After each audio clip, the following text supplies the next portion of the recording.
안녕하세요. 네, 반갑습니다. 네. 제가 하는 사역을 잠깐 이렇게 소개하는 시간을 갖길 원해요. 여러분들이 생각나시면 기도 부탁드립니다. 이 다윗 세대라는 단체는 이 땅에 있는 우리 청소년들, 중고등학생, 청소년 세대를 다윗과 같은 정말 열정적으로 하나님을 예배하는 예배자로 세워가는 그런 비전을 가지고 2000년에 시작했어요. 그래서 올해로 이 사역을 시작한 지 23년 됐습니다. 저희가 하는 사역은 크게 한 3가지 정도 사역이 있는데요. 첫 번째는 원주와 원주 인근 지역에 있는 우리 중고등학교 안에 청소년들이 학교에서 학교를 위해서 기도하는 모임을 세우고 또 이 모임을 통해서 기도할 뿐만 아니라 복음을 전하고 또 다른 학교에 또 기도 모임을 세우고 이런 일들을 할 수 있도록 저희가 도전하고 그들을 위해서 기도하는 그런 일들을 하고 있어요. 그래서 지금 12개 학교에서 기도 모임을 하고 있습니다. 네, 그리고 두 번째로는 여기 바로 근처에 있는 민사고에서 민사고 청소년 친구들 중에 크리스천 친구들 대상으로 한 달에 한 번씩 저희가 예배하고 있는데요. 벌써 이 사역을 한 지도 한 18년째 됐어요. 그래서 많은 민사고 친구들이 이 예배를 거쳐갔어요. 우리 민사고 친구들은 대개 서울 경기권에서 오는 학교를 진학하는 그런 친구들이고 중학교 때까지는 큰 교회에서 신앙생활 하다가 이제 민사고 오면 매주 주말에 귀가를 못하죠. 그래서 학교에서 자체적으로 이렇게 예배 드려야 되는데 학교 내에서 종교 모임을 할 수 없게 되어 있어요. 그래서 학교 근처에 있는 교회로 이렇게 나와서 거기서 이제 자기들끼리 예배를 하고 있었다가 저희를 만나게 돼서 지금은 여기 지구감리교회에서 지금 한 달에 한 번 예배하고 있어요. 그래서 민사고 친구들이 이 예배를 통해서 하나님을 만나고 또 절반은 해외로 진학하고 절반은 국내로 진학을 이제 하는데 이 친구들이 이 3년 동안 저희와 함께 예배드렸던 것을 기억하고 평생 신앙에 큰 영향을 받는다고 해요.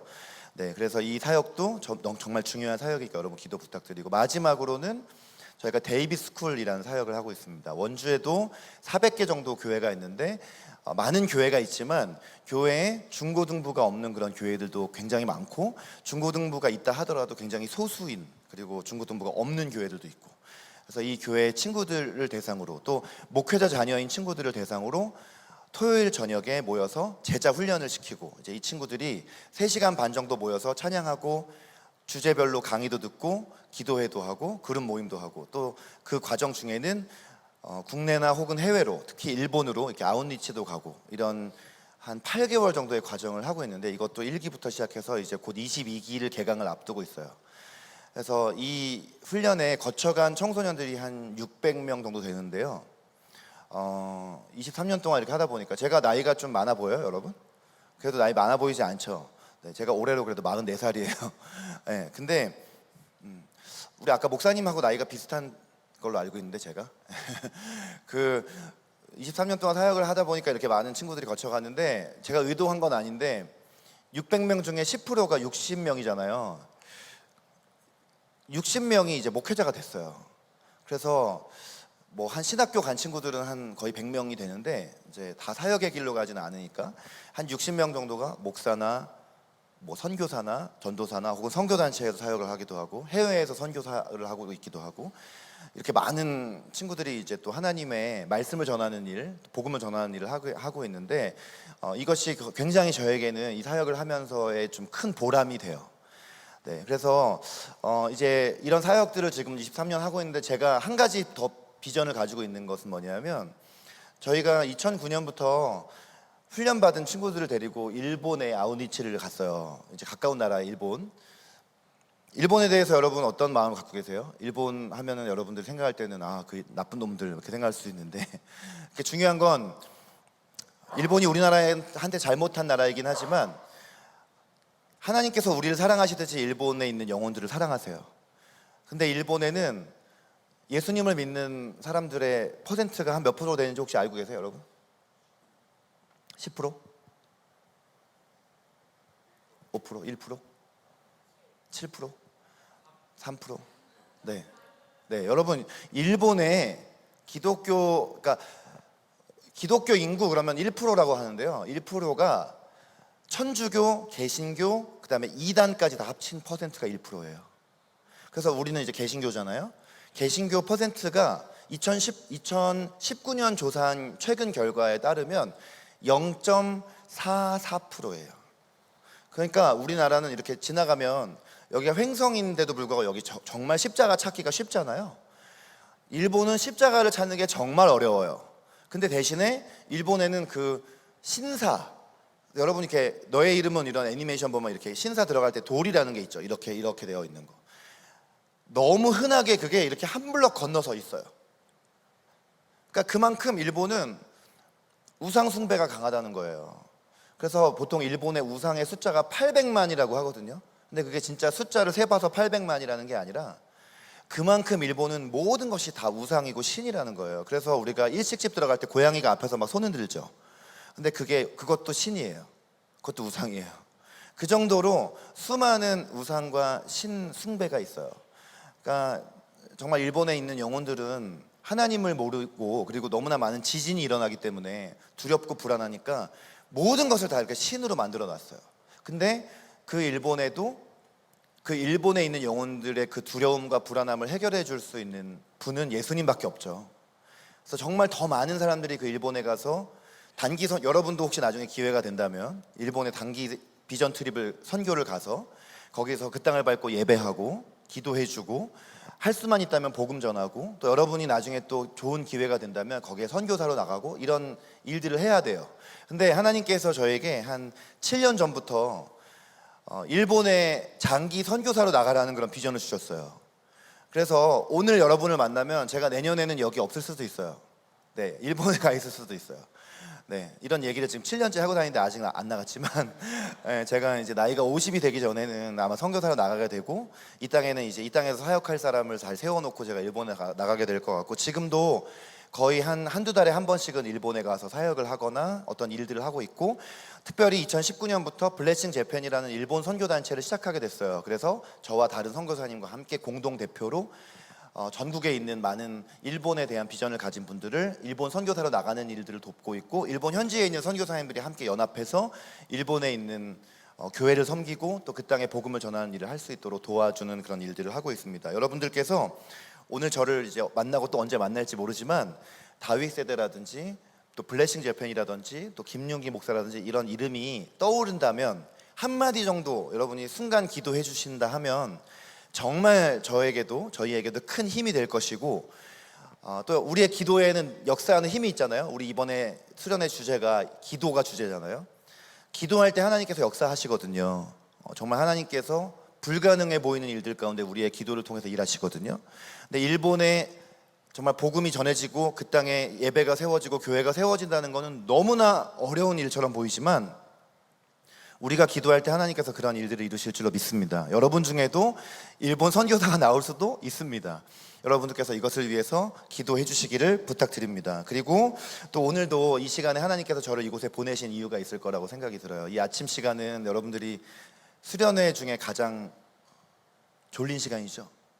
제일 피곤하고 졸리고 집중도 잘 안 되고 막 그런 시간인데 하나님께서 또 이 시간을 허락하신 이유가 있을 테니까 여러분들이 제 말에 좀 귀를 기울여 주시면 여러분들의 신앙과 또 여러분들의 어떤 영적인 생활 가운데 어떤 유익이 있을 것 같다라는 그런 마음이 듭니다.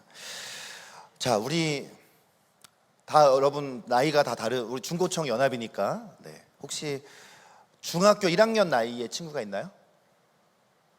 네, 그렇군요. 2학년 3 중학교 1학년만 있고 2, 3학년 없는 거예요? 네. 뭐 부끄러워서 손 안 드는 친구도 괜찮습니다. 네, 고1, 네, 고2, 고3, 네, 20대, 30대, 40대, 40대. 네, 그 이상은 제가 안 부를게요. 네. 우리가 여기 교회도 되게 굉장히 오래된 전통이 있는 교회이기 때문에 여러분 모태신앙이 대부분일 것 같은데 맞나요? 난 모태신앙이다. 네, 그렇죠. 대부분 모태신앙이신데 우리 모태신앙이라면 제가 묻는 질문에 다 대답할 수 있을 거라고 생각을 해요. 자, 성경은 여러분한테 친숙하시죠? 자, 구약 성경과 신약 성경이 있잖아요.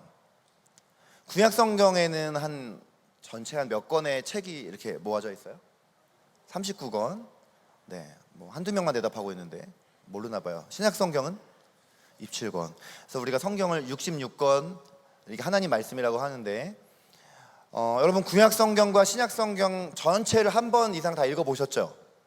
네, 근데 우리가 대답을 못 하고 있어요. 지금 점점 대답을 못 하고 있어요. 자, 우리가 성경을 이제 읽어보면 이제 이 성경이 사실은 성경을 기록한 사람이 다 책마다 다르고 성경 저자를 우리가 대충 한 약 40명 정도라고 봅니다. 그리고 성경이 완성되기까지는 1600년 정도가 걸렸다고 해요. 근데 이제 우리가 40여 명이 1600년에 걸쳐서 하나님의 영감을 받아 기록한 이 성경 말씀을 하나님의 말씀으로 믿는 이유가 뭘까요? 바로 이 성경 말씀이 모든 이 66권 성경의 주제가 하나이기 때문이에요. 이 성경 66권은 다 무엇을 이야기하고 있느냐? 예수 그리스도에 대해서 이야기하고 있어요. 성경에 대놓고 창세기에 예수님의 이름이 나오지는 않지만 이미 이 땅을 제가 뭘 지금 잘못 네, 그렇죠? 봤습니다. 네, 감사합니다. 죄송해요. 대놓고 예수 그리스도가 나오지는 않아도 창세기부터 요한계시록까지의 그 모든 성경 66권은 사실은 예수님에 대한 이야기를 하고 있어요. 이 땅을 창조하실 때에도 하나님께서 이 땅 가운데 구약 시대 가운데 역사하실 때에도 그리고 무엇보다 신약 성경에서 이제 2000년 전에 예수님께서 이 땅에 오시고 그리고 예수님께서 십자가에서 죽으시고 돌아가시고 부활하신 다음에 그 다음에 승천하신 뒤에 우리에게 성령님을 보내주신 그 사도행전의 놀라운 역사 가운데에도 그 모든 것들 가운데에는 다 예수 그리스도라는 것이 우리에게 하나의 통일된 주제로 우리에게 주는 메시지라는 것을 우리가 기억하면 좋겠는데요. 여러분, 특별히 예수 그리스도에 대한 이야기가 직접적으로 나오는 곳이 복음서예요. 마태, 마가, 누가, 요한복음. 자, 이 복음서의 내용은 두 가지라고, 전체적으로 두 가지가 이 복음서의 내용이라고 봅니다. 자, 첫 번째는, 자, 따라해 볼까요? 복음의 핵심. 네. 복음의 핵심, 우리가 복음을 믿는다 그러면, 제가 오늘 이 시간에 복음을 전하는 시간은 아니지만 모든 신앙의 기본은 복음이기 때문에 우리가 누군가에게 복음을 전한다 했을 때는 어떤 것이 복음이냐? 자, 예수님께서 죄인이었던 우리를 위해서 이 땅에 오셔서 우리가 받아야 될 모든 심판을 대신 받으셔서 십자가에서 죽으시고, 근데 죽고 끝난 것이 아니라 그분은 하나님의 아들이시고 삼위일체 하나님 중에 한 분 성자 예수님이기 때문에 죽고 끝나지 않고 죽으셨다가 다시 3일 만에 부활하셨습니다. 그리고 그분은 부활하신 뒤에 다시 승천하셔서 지금은 하나님 보좌 우편에 계세요. 그러나 역사의 마지막에는 그분이 이 땅에 다시 오십니다. 다시 오셔서 하나님의 나라가 완성되고 우리는 이제 그 나라에서 우리 예수님을 믿은, 우리 구원받은 우리 하나님의 백성은 그분과 함께 영원히 살게 될 것입니다. 우리가 언젠가는 우리의 몸이 죽을 것이지만 우리의 영혼은 죽지 않고 천국에 가겠죠. 그러나 우리의 몸 또한 예수님 이 땅에 다시 오실 때 다시 부활할 것입니다. 그래서 예수님과 함께 영원히 살게 될 것입니다. 이것이 복음이에요. 이게 복음의 핵심인데 복음서는 바로 이 복음을 이야기하고 있어요. 그런데 복음서에는 이 복음의 핵심만 나와 있는 것이 아니라 두 번째 이야기가 있습니다. 이건 뭐냐 하면 예수님을 만났던 사람들의 이야기예요. 예수님을 만난 사람들의 이야기를 우리가 보면 예수님이 어떤 분인지 알 수 있고 하나님이 어떤 분인지 알 수 있습니다. 따라해 볼까요? 예수님을 만났던 사람의 이야기. 네, 예수님을 만났던 사람은 예수님을 만나기 전과 후가 결코 같지 않았어요. 반드시 예수님을 만난 사람은 삶이 변화되었습니다. 예수님을 만났던 사람들의 공통점들이 있어요. 그들은 다 부족하고 연약한 사람들이었다는 거예요. 심지어 예수님 만났던 사람 중에는 그 당시에 사람으로 대접 못 받았던 사람들도 있습니다. 여러분, 예수님께서는 오히려 요즘 말로 하면 잘 나가는 사람들 있죠. 돈이 많고 세상에서 어느 정도 지위에 있는 그런 사람들보다 오히려 사람으로서 대우 못 받는, 아주 사람들한테는 무시당하거나 존중받지 못했던 사람들에게 찾아가신 것을 우리는 성경에서 보게 됩니다. 자, 오늘 마태복음 말씀 읽었는데요. 마태복음은 마태가 기록한 복음서이죠. 자, 이 마태의 직업은 뭐였습니까?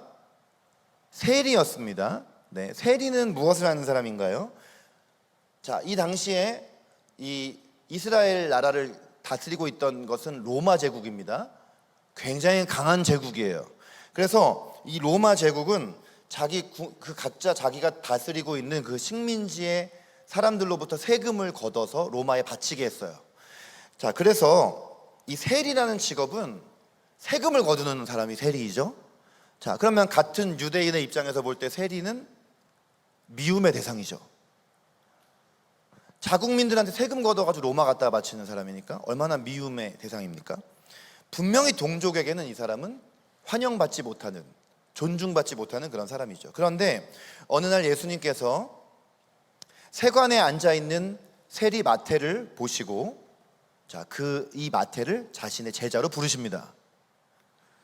자, 예수님께서 마태를 제자로 부르시고 마태의 집에서 함께 식사를 하세요. 식사를 하니까 마태가 예수님과 이렇게 같이 밥을 먹고 있는 걸 보니까 많은 세리들도 함께 와서 밥을 먹고, 많은 그 당시에 사람으로서 존중받지 못하던 죄인들도 찾아와서 같이 식사를 하는 모습을 보고, 어떤 사람들은 예수님을 향해서 막 손가락질을 하면서 뭐라고 얘기를 하느냐, 아, 이 사람은 먹기를 탐하고 포도주를 즐기는 사람이구나, 비꼬는 말을 하고, 그리고 이 사람은 세리와 죄인의 친구다라는 그런 말을 합니다. 이건 칭찬이 아니에요. 이건 예수님에 대해서 비난하는 말이에요. 비꼬는 말이에요. 그런데 예수님께서 이에 대해서 분명하게 자신의 정체성을 드러내시면서 이렇게 말씀을 하십니다. 건강한 사람에게는 의사가 쓸데없고, 그리고 병든 자에게라야 오히려 쓸데있느니라. 자, 마태복음 9장 13절 말씀 우리가 함께 읽어보면 좋겠어요. 함께 읽겠습니다. 시작. 네, 오히려 예수님은 나는 의인에게 온 것이 아니라 죄인을 부르러 왔다. 죄인에게 정말 나는 필요한 존재다. 여러분, 이 말씀이 와닿으세요? 여러분 어렸을 때부터 모태신앙이고, 여기 있는 대부분 옆에 있는 사람들이 다 어렸을 때부터 같이 이 교회 자란 사람들이죠.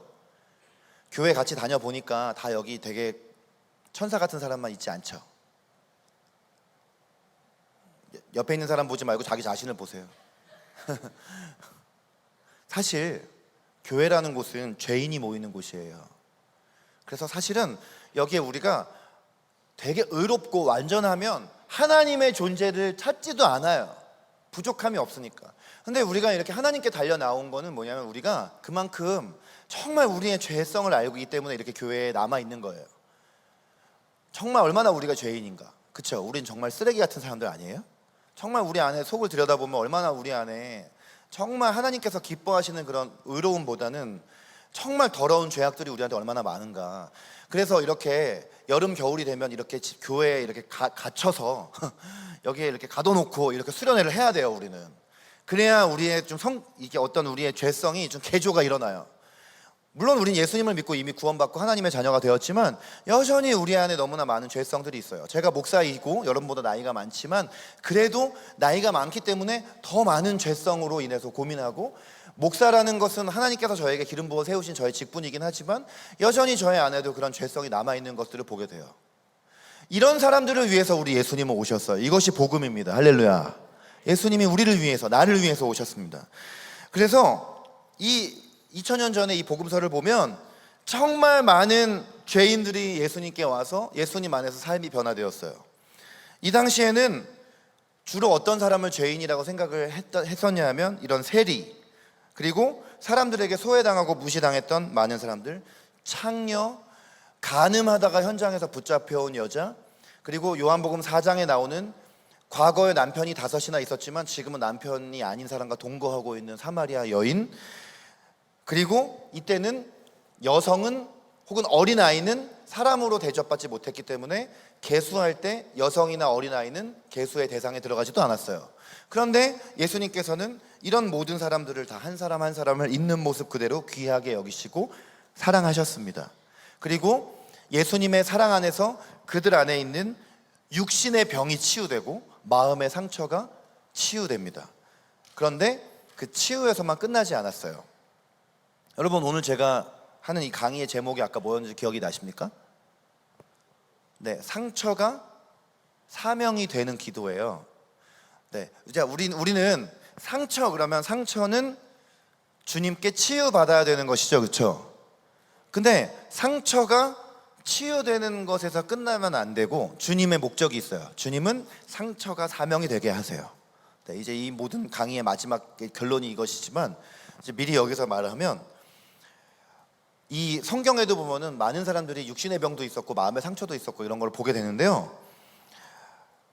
예수님 만나면 치유됩니다. 예수님 만나면 상처가 치유돼요. 그런데 치유로만 끝나지 않고요, 이 상처를 주님께서는 어떤 걸로 변화시켜 주시냐면은 사명으로 변화시켜 주세요. 네, 여러분, 하나님과의 관계가 끊어져서 우리는 영원한 정말 죽음에 이를 수밖에 없는 그런 죄인이었는데, 예수님께서 예수님을 믿는 자에게는 하나님과의 관계를 다시 연결시켜 주시고 우리는 하나님과 다시 관계가 연결되었습니다. 그런데 이것을 우리는 뭐라고 하죠? 구원받았다라고 얘기하죠. 이건 구원이에요. 거듭나서 구원받은 것입니다. 그러나 주님은 거기서 한 걸음 더 나아가서 우리에게 사명을 주시는 분이다라는 것을 우리가 믿어야 합니다. 자, 오늘 마태복음 9장에 예수님께서 사람들을 모아놓고 말씀을 전하시고 있을 때, 한창 말씀을 전하시고 있는데 당시 회당장이었던 야이로라는 사람이 찾아와서 이렇게 말을 합니다. 제 딸이 방금 죽었습니다. 그런데 예수님께서 오셔서 제 딸에게 그 몸에 손을 얹어주시면 다시 살아날 것입니다. 지금 딸이 죽었어요. 여러분의 이야기라고 한번 생각해 보세요. 딸이 죽었는데 이미 죽었습니다. 이미 죽었어요. 근데 이제 마지막 절박한 한 가지 소망이 있었던 거예요. 그건 뭐냐면 바로 예수님은 죽은 자를 살릴 수 있는 분이다라는 믿음이에요. 근데 야이로의 딸이 12살이었어요. 그리고 이 야이로의 딸은 외동딸이었습니다. 여러분, 12살이면 여기 12살 없죠? 12살은 지금 이제 12살일 수도 있겠다, 그렇죠? 우리 중학교 1학년 친구들은 이제 우리 나이 다 마이너스 2세 하잖아요. 저도 그러면 44살이 아니에요. 그 12살이면 이 당시에는요, 지금 우리처럼 초등학생 어린이가 아니라요, 이미 성인으로 여겨지는 나이예요. 그리고 12살이면 결혼할 나이예요. 근데 죽은 거예요. 결혼도 못하고 12살 이제 막 성인이 된 자기 딸이 죽었어요. 얼마나 절망적인 상황이었냐. 근데 이 말을 듣고 예수님께서는 야이로의 집으로 당장 달려가십니다. 정말 많은 사람들에게 말씀 전하는 것도 중요하지만 예수님께는 한 영혼을 살리는 게 너무나 중요했거든요. 달려가셨는데 가보니까 이제 죽었잖아요. 장례식인 거예요. 그러니까 막 장례식장에서 사람들이 막 떠들고 피리를 막 불고 막 그렇게 장례가 진행이 되고 있었는데, 예수님께서 이런 장례식 앞에서 뭐라고 말씀을 하시냐면, 지금 이 소녀는 죽은 것이 아닙니다, 자는 것입니다, 이렇게 얘기를 해요. 사람들이 얼마나 비웃겠어요? 막 비웃었어요. 근데 예수님께서 딱 이 야이로의 딸에게 가서 소녀의 손을 딱 잡으시니까 어떤 일이 벌어져요? 이 딸이 다시 살아납니다. 네. 예수님께서는 하나님의 아들이시고 삼위일체 하나님 중에 한 분이시기 때문에 당연히 죽은 사람을 살리실 수 있는 분이시기 때문에 이 야이로의 딸은 살아난 것입니다. 여러분, 예수님께서 이렇게 놀라운 권능을 가진 분이심을 여러분이 믿으셨으면 좋겠어요.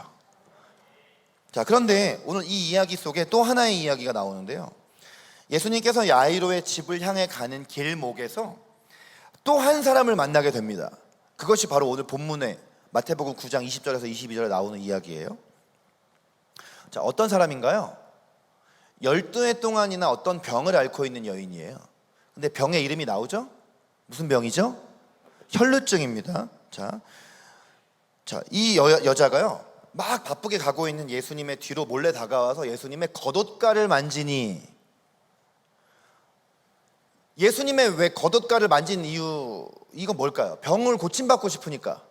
근데 병을 정말 고침받고 싶다면, 여러분, 우리라면 예수님 앞으로 당장 달려가서 예수님께 내 병을 고쳐달라고 할 수도 있는데, 이 여자를 보니까 예수님의 뒤로 와서 그냥 몰래 와서 겉옷가만 만졌다는 거예요.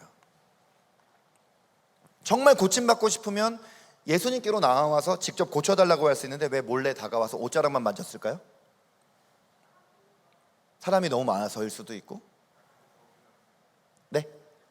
약간 겁이 나서. 그쵸, 그럴 수도 있죠. 뭐라고 대답을 하는지 잘 안 들려요. 믿음이 있어서. 또 사람들이 욕할까 봐. 자, 여러분들이 지금 주신 이런 많은 답들이 다 맞는 얘기일 수 있는데, 우리 마지막에 말한 우리 자매님이 말씀하신 것이 가장 가까워요. 사람들의 시선 때문에. 왜냐하면 이 여자가 걸린 병의 답이 있어요. 무슨 병이라고 했죠? 혈루증이라고 했잖아요. 혈루증은 피, 루라는 건 이제 흐른다는 거거든요. 한문으로 흐를 루자거든요. 피가 흐르는데 우리 몸에서 피가 흐를 수 있죠. 상처가 나면 피가 날 수 있어요. 근데 이 여자가 피가 흐르는 부분은 여성에게 아주 수치스러운 부분에서 피가 흘러요. 자궁에서 피가 나는 거예요. 그러니까 이 혈루증은 여성의 월경 때가 아닌데도 자궁에서 계속 피가 유출되는 병이 혈루증이에요. 만성 자궁 출혈이에요. 계속 자궁에서 피가 나니까요. 유대인들의 그 정결법이라는 그 율법에 의하면 혈루증에 걸린 사람은 자기의 어떤 잘못 때문이 아니어도 이 혈루증에 걸리기만 하면은 부정하고 더러운 사람이라고 낙인 찍어서 사회에서 이렇게 격리시키게 되어 있어요. 어느 정도로 이 격리가 되냐면 이 혈루증 걸린 사람이 다른 혈루증 걸리지 않은 사람을 만지기만 해도, 남성은 혈루증 걸릴 수 있어요, 없어요? 없잖아요. 근데 혈루증 걸린 여인이 혈루증이 없는 그냥 남성에게 이렇게 만지기만 해도 이 남자도 더러운 사람이 됩니다. 혈루증 걸린 것 자체가 부정하고 혈루증 걸린 사람이 남을 만지기만 해도 그 사람도 더러워지는 거예요. 그러니까 이 여인이 얼마나 이 병에서 낫고 싶었냐면 마가복음 5장 26절에 보니까 자기의 전 재산을 다 털어서 많은 의사에게 찾아갔는데도 불구하고 이 병이 낫지를 않고 여전히 괴로웠고, 정말 많은 의사에게 많은 괴로움을 받았다고 하잖아요.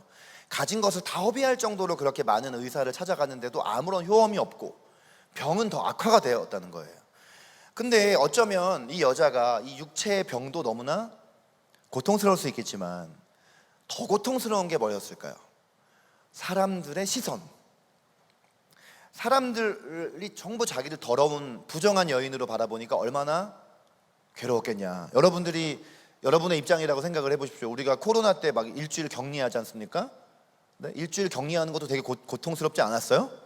한 번씩 다 걸려보셨죠, 코로나에. 네. 근데 정말 우리가 지금 코로나가 이제는 뭐 너무나 다 흔한 그런 병이 됐지만 2020년 정도 한번 생각해 보세요. 코로나를 우리 중에 누가 한 명 걸려 보세요. 그러면 사람들이 괜히 그냥 눈치 주잖아요. 그 사람이 코로나 걸렸다 그러면은. 그리고 막 교회에서 막 확진자 나왔다 그러면은 막 뉴스에 막 나오고 막 이랬잖아요. 그러니까 이런 것만 봐도 이 혈루증으로 12년 동안을 사회에서 격리되었다는 생각을 하면 이건 얼마나 대단한 겁니까? 그럼에도 불구하고 이 여자에게 정말 한 가지 기쁜 소식, 남아있는 절실한 소망이 있었어요. 뭐죠? 예수님을 만날 수 있다는 거였어요. 이 예수님이라는 소망은 이 더럽고 부정한 여인이 앞으로 찾아가서 예수님을 만날 수는 없다 할지라도 그 오늘 말씀처럼 21절 말씀처럼 겉옷만 몰래 만져도 내가 고침받을 수 있을 것이다. 예. 이 간절한 믿음이 이 여자에게는 있었습니다. 예수님이 얼마나 이 당시에 정말 요즘 말로 인싸예요, 그렇죠? 가는 곳마다 사람들이 얼마나 많이 모여듭니까? 예수님 말씀 들으려고. 예수님이 말씀만 잘 전하시나요? 병도 고쳐주시죠. 예수님이 역사하시면 귀신도 막 떠나가고 죽은 사람도 살아나죠. 그러니까 가는 곳마다 막 사람들이 막 몰려드는데, 지금 여러분 잊어버리면 안 되는 게 어디로 가는 길이에요? 그 야이로의 딸을 살려주러 지금 가는 길목이잖아요. 이거 되게 절실하고 급한 거 아니에요? 근데 이 여자는 더군다나 어떤 사람이죠? 더럽고 부정한 여인이에요. 사람들이 볼 때는 더럽고 부정한 여인이기 때문에 예수님께서 이 여자하고 고개를 돌려서 말만 하는 것만으로도 사람들이 오해할 수 있는 그런 상황입니다. 자, 그런데 그럼에도 불구하고 자, 예수님께서 어떻게 하셨다고 하죠? 성경에 보니까 이 여인을 향해서 돌이키시고 바라보시며, 이 여자는 어떤 여자예요? 한없이 낮은 자존감 가운데 절망의 한복판에 있는 사람입니다. 그렇죠? 이 여인을 향해서 예수님께서 어떤 말씀을 제일 먼저 하셨나요? 여러분 보세요. 22절 함께 읽어보겠습니다. 다시 한번 시작. 22절 읽으시라고요. 파란 글씨만 읽으면 안 되고, 뒤에서 PPT 하는 사람이 이거 클릭했더니만 따라서 읽어. 22절 시작.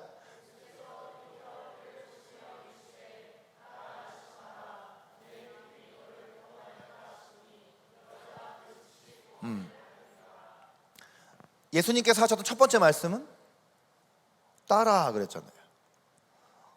예수님의 정말 딸이 아니잖아요, 그렇죠? 근데 정말 낮은 자존감에 있는 이 여자에게 너는 정말 내 딸이다, 하나님의 딸이다라고 말씀해 주세요. 그리고 너의 믿음이 너를 구원했다라고 말씀하세요. 근데 사실 이 여인의 믿음은 엄청 크고 대단한 믿음이 아니에요. 예수님의 겉 옷가에 와서 그 옷자락만 만지면 내가 고침받을 수 있을 것이다 라는, 어떻게 보면 굉장히 작은 믿음일 수 있는, 그런데 너의 그 믿음 또한 너가 충분히 고침받고 구원받을 수 있는 믿음이다 라고 말씀해 주세요. 감히 내 앞으로 다가올 수 없어서 옷자락이라도 만지면 고침받을 수 있을 거라면 정말 지극히 연약한 믿음일 수 있으나 그 믿음을 내가 인정하마라고 말씀하신 거예요. 그리고 이렇게 말씀하시자마자 이 여자는 즉시 구원받았다 이렇게 되어 있어요. 성경에서 이 구원이라는 단어가 저 헬라어 단어이거든요. 네, 소조란 단어인데요. 이 단어가 두 가지의 의미를 같이 가지고 있어요. 말 그대로 구원하다, 구원이란 단어도 의미도 있고요. 치유받았다라고 할 때도 이 단어를 쓰고 있어요. 근데 오늘 이 말씀을 유심히 보니까 예수님께서는 이 혈루증이라는 질병을 고치셨을 뿐만 아니라 이 영혼을 구원하셔서 하나님의 딸이 되게 하신 것이라고 보여집니다. 정말 예수님께서는요, 오늘 이 사건 말고도 우리가 복음서 말씀을 보면 정말 많은 사람들의 병을 고쳐주세요. 수많은 사람의 병을 고쳐주시고 귀신에 사로잡힌 사람을 자유케 하시고, 야이로의 딸만 살려주신 것이 아니죠. 나사로도 살려주시고요, 나인성 과부의 그 아들처럼 이 죽은 사람들을 살려주시는 장면이 많이 나옵니다. 우리가 이것을 기적이라고 해요. 근데 기적 그 자체가 궁극적인 목적이 아니에요. 기적은, 여러분, 기적이라는 이 단어가 뜻하는 단어가 이렇게 가리키다라는 뜻이에요. 우리가 이렇게 가리키다, 이렇게 가리키다라는 게 무슨 말인지 아시죠? 지시하다, 이렇게 가리키다라는 말이 무슨 말인지 아시죠? 그러니까 기적은 기적 그 자체가 중요한 것이 아니라 기적이 가리키는 그 대상을 보여주는 것이다라는 그 뜻이거든요. 근데 여러분, 기적이 가리키는 대상은 뭐예요? 기적이 결국 가리키는 방향은 어느 방향일 것 같아요? 누구를 나타내는 것일 것 같아요? 하나님의 하나님. 하나님은 어떤 분이시냐? 하나님은 죽은 사람도 살리실 수 있는 분, 우리의 모든 질병과 모든 묶임으로부터 우리를 자유케 하시고 고쳐주실 수 있는 분입니다. 할렐루야. 그분을 보여주는 거예요. 그리고 천국을 보여주는 거예요. 하나님의 나라를 보여주는 거예요. 하나님의 나라, 완성된 하나님의 나라인 그 천국은, 우리가 요한계시록의 말씀을 보면은 그곳은 더 이상 어떠한 고통도 없고 눈물도 없고 사망도 없는 그런 곳입니다. 그것을 기적을 통해서 보여주시는 것입니다. 그래서 기적의 대상과 목적은 하나님의 나라입니다. 기적을 통해서 우리는 하나님을 만나고 고통도 아픔도 눈물도 없는 영원한 하나님의 나라를 이 땅에서 미리 경험하는 것이에요. 그리고 그 경험을 통해서, 그러니까 예수님을 만난 사람들의 삶이 변화되어진 포인트가 여기에 있습니다. 그냥 병이 고침받고 끝난 것이 아니라, 하나님의 나라가 이렇게 어떤 질병도 고통도 사망도 없는 곳이구나 라는 것을 알게 되면서 하나님 나라에 대해서, 천국에 대해서 이렇게 눈이 열려요. 그러니까 이 땅에 소망을 두면 안 되겠다 이런 생각을 하게 돼요. 결국 이 땅에서 우리가 병이 낫고 죽었다가 살아나도 또 우리는 나이가 들면 병에 걸릴 수도 있고 결국은 다 죽죠. 여러분들 지금 청소년들, 청년의 시대를 살고 있으면은 우리 청소년들, 청년들이 쉽게 죄의 유혹에 넘어지고 하나님을 떠나는 이유가 뭐냐? 바로 이런 생각 때문이에요. 어차피 우리는 앞으로 한 80년은 더 살 거야. 지금 젊을 때니까 뭐 어때? 막 살아면 어때? 또 기회가 있겠지. 두 번째 기회가, 세 번째 기회가 오겠지. 근데 우리 옆 사람 한번 얼굴 보고 좀 이렇게 얘기해 줄까요? 지금 한 두 분 정도는 주무세요. 네, 한번 그런 사람들에게는 더 크게 이렇게 얘기를 합시다. 자, 얼굴 봐야 돼. 얼굴 봐야 돼. 눈을 봐야 돼. 이렇게 얘기합시다. 당신도 언젠가는 죽습니다. 내일일 수도 있습니다. 오늘 밤일 수도 있습니다. 네, 맞아요, 아니에요? 맞아요. 여러분, 저도 젊을 때, 지금도 물론 젊지만 죄송해요, 권사님들도 계신데, 젊을 때는 30대까지만 해도, 30대도 저 지금보다 젊은 거니까 여러분 아직 30이 안 되는 분들도 많지만 30대 때만 돼도 막 일주일에 한 3일 정도 밤을 새도 몸이 괜찮았거든요. 여기 3일 밤도 안 새고 왔는데 그래 자는 거는 그건 죄 짓는 거야. 나는 30대 때까지도 3일 밤을 새도 안 잤어. 몸이 너무 건강했어요. 그리고 막 아무거나 막 먹어도 막 돼. 밤에 새벽 3시에도 치킨 먹어도 되고 막 이랬어요. 자, 근데 사람들이 조언을 하기 시작하더라고. 30대 한 후반부터. 야, 너 지금 그렇게 먹고 그렇게 잠 안 자고 그러면 그게 그대로 축적돼서 40대 때 나타난다 그랬는데, 무서운 게 뭔지 아세요? 딱 제가 40이 되자부터 진짜 그게 나타나는 거야. 밤에 막 아무거나 막 먹어도 상관이 없었거든. 근데 어느 날, 그 전날 밤에 막 치킨, 막 피자, 막 족발 막 이런 거 막 먹었어. 청년들이랑 같이 막 먹었어요. 우리 저기 동이랑 같이 막 먹었어. 근데 다음날 아침에 일어났는데 갑자기 내가 그 전날 뭐 많이 걸은 것도 아닌데 발목이 막 아픈 거야. 그래가지고 이상하네. 저는 걷는 거 별로 안 좋아하거든요. 운동 안 해요. 왜 발이 왜 아프지? 그래가지고 막 발 마사지를 막 했어. 그리고 막 정형외과를 찾아갔네. 이게 뭐 족저근막염 뭐 그런 건 줄 알았어요. 근데 갔더니 뭐라는 줄 아세요? 통풍이랍니다. 통풍이 뭔지 아세요? 몸에 단백질이 너무 많이 들어가가지고 이게 어디 이 다리나 발에 어디 부위에 그 단백질 덩어리가 이렇게 뭉치는 거예요. 그래가지고 아픈 거예요. 그러니까 발 마사지를 아무리 해도 소용이 없어요. 이거 잘 들으세요, 여러분. 통풍 걸릴 위험에 있는 사람이 여기 대부분이죠. 막 그러니까 음식을 막 먹으면 안 되는 거예요. 근데 이제 그 다음부터 통풍은 약을 반드시 먹고 심할 때는 가서 주사를 맞아야 되거든요. 단계가 있어요. 1단계, 2단계, 3단계, 4단계도 있어요. 근데 제가 1.5단계, 2단계 막 요 사이를 왔다 갔다 막 이러거든요. 며칠 전에도 통풍이 또 왔어요. 근데 통풍이 오면은 몸에서 신호를 주는 거거든요. 아, 지금 너가 뭐 먹는 식생활에 문제가 있다 이거예요. 가끔은 아침에 일어나면 이렇게 막 또 뒷목이 아프기 시작해요. 어느 때부터 40대에는. 근데 병원 갔더니 이건 또 뭐냐, 혈압이 높다는 거예요. 그러니까 여러분, 이게 우리에게 주는, 여러분 이제 제가 지금 아픈 걸 여러분한테 얘기하고 저를 뭐 불쌍하게 생각해 달라는 것이 아니라 뭘 얘기하고 싶냐면, 우리의 육체의 건강함을 믿으면 안 된다. 우리는 결국 이런 질병들이 우리에게 주는 사인은 뭐냐 하면, 언젠가 우린 언제 죽을 수도 있다는 거야. 우리의 몸은 언제 갑자기 확 병이 들어서 늙어버리거나, 심지어 그런 병에 걸린 일이 아니더라도 우리는 언젠가 죽을 수도 있다는 거예요. 중요한 메시지가 뭐죠? 우리는 이 땅에 소망을 두면 안 된다라는 거예요. 지금 우리가 살아가는 이 땅에 소망을 두는 우리의 어떤 증상들이 뭐냐? 돈을 많이 벌면 행복할 것 같고, 우리가 대학을 결정하고 우리의 진로를 결정할 때도, 진로 결정할 때, 우리가 대학에서 과를 선택할 때, 우리가 직장이나 직업을 고를 때 우리는 대부분 어떤 거를 가지고, 우리 여기 어른들도 계시고 부모님들도 계시겠지만, 우리 자녀가 어떤 직장 들어가는 게 좋은 직장인 것 같아요? 그래도 일은 적게 하고 돈은 많이 버는 일은 최소한 적게 하고 돈은 많이 버는 이런 직장에 가는 것이 좋은 직장이고 직업이고, 그런 직장에 잘 들어가게 해주는 대학에 가야 될 것 같잖아요. 그런데 그것이 우리에게 행복과 만족을 절대로 주는 것이 아니다. 사람들한테 유명해지고 명예를 얻으면, 인기가 있으면 행복하고 만족할 것 같아서, 요즘 많은 젊은이들의 장래 희망이 연예인을 하는 것입니다. 연예인이 되면은 행복할 것 같잖아요. 와, 얼마나 많은 사람들이 막 나를 막 가는 데마다 막 나를 막 알아주고, 막 다 내가 하는 노래를 막 사람들이 따라 부르고 막 이러면은 막 다 너무나 행복할 것 같잖아요. 네, 여러분 한번 그런 생각 해본 적 있어요? 내가 만약 연예인이라면, 우리 형제님들, 여러분이 박보검이라면 어떻겠어요? 네? 내가 박보검이야. 막 인스타그램에 내가 가는 동선을 막 다 올리면 막 사람들이 막 거기에 막 몇십만 명이 막 그 사람들이 성경에 별로 관심도 없으면서, 얼마 전에 박보검이 태양이랑 같이 이렇게 노래를 뭐 피아노를 이렇게 하면서 거기다가 이사야 60장 1절 말씀을 이렇게 영어로 띄워놨어. 그랬더니 사람들이 성경 말씀에 관심도 없는데 거기 인스타그램에 좋아요가 몇 개인지를 보니까 100만 개.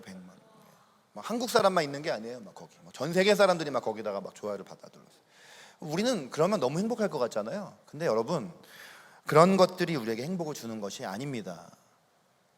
여러분, 특별히 오늘 말씀 보면은요, 이 혈루증 여인의 삶이 너무나 고통스러운 삶이잖아요.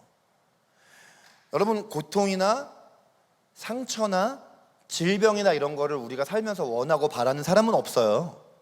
그런데 사실 현실은, 우리가 아까 옆에 있는 사람들한테 얘기했던 것처럼 누구나 고통이나 상처나 질병이나 죽음을 피할 수 있는 사람은 없습니다. 여러분 반드시 여러분 여러분 다 죽을 거예요. 반드시 여러분 나이가 들면은 병에 걸릴 거예요. 그게 각자 사람마다 나이만 다를 뿐이에요. 여러분 지금은 다 10대 20대지만 여러분 한 60년 지나서 횡성감리교회 홈커밍 데이 해보세요. 여러분 60년 뒤면 여러분 몇 살이에요? 80세, 막 7, 80대, 90세잖아요. 60년 후. 저는 60년 후에 살아있을까요? 너무 우리는 다 이제 고통과 상처와 질병과 죽음과 이런 것들이 우리를 힘들게, 사실 내가 그런 것도 힘들지만 우리 가족이나 내가 가깝게 아는 사람이 그런 것만 해도 너무나 고통스러운 일인데, 근데 여러분 이거를 우리가 기억해야 됩니다. 하나님께서는 우리의 인생을 향해서 선하시고 완전하신 계획을 갖고 계신 분입니다. 그리고 그 하나님께서는 항상 고통의 한가운데에서도 그 모든 것들을 반전시킬 수 있는 하나님이세요. 제가 늘 믿음으로 고백하는 그 말씀 중에 하나가, 하나님께서는 광야에 길을 내시고 사막에 강을 내시는 분이라는 거예요. 따라해 볼까요? 하나님께서는 광야에 길을 내시고 사막에 강을 내십니다. 네, 광야에는 길이 날 수가 없어요. 사막에는 강이 날 수가 없어요. 근데 하나님이 역사하시면 그 일이 일어납니다. 그러니까 아무것도 할 수 없는 것 같은 막막한 상황에도 하나님께서 역사하시면, 내가 믿음으로 하나님을 바라보면 거기에 길이 생기고 강이 납니다. 그래서 이 말을 우리 삶으로 적용시켜 보면, 자, 우리 살면서 너무 많은 고통과 상처를 경험하게 돼요. 자, 우리 횡성감리교회 이 중고청 지체들의 특징은 너무 사람들이 얼굴이 밝아요. 이게 저는 지금 여름 방학이라서 제가 이제 일주일에 한 두세 번 다른 곳에 집회 사역을 하고 있거든요. 말씀을 내일도 이제 춘천에 있는 어떤 교회를 가는데, 가면 딱 사람들을 보면은 어떤 사람들은 얼굴이 진짜 표정이 없어요. 대부분 그래요. 10번을 집회 가면 한 8번은 그래. 제가 지난주에는 일산에 있는 어떤 교회 중고등부 수련 또 요 시간에 갔어요. 또 저를 꼭 요 시간에 부르십니다. 이 졸린 시간에 제가 요 시간에 많이 가요. 요 10시 요 시간에. 오늘 금요일이죠. 지난주 딱 이 시간에 있었네요. 제가 그 일산에 있는 어떤 교회 청소년부 수련회 특강에 가 있었네요. 거기 갔더니요, 정말 표정이 없어요. 중고등부 친구들 표정이 없어요. 근데 여기 지금 중고청부터 선생님들까지 다 표정이 너무 밝으세요. 너무 표정이 좋으세요. 근데 여러분 표정이 이렇게 좋지만, 여러분 여기 지금 와 있으니까 표정이 좋은 거지, 사실 여러분의 인생에 고통스러운 것들이 있죠. 여러분이 지금 고민하고 있는 것들이 있으시죠.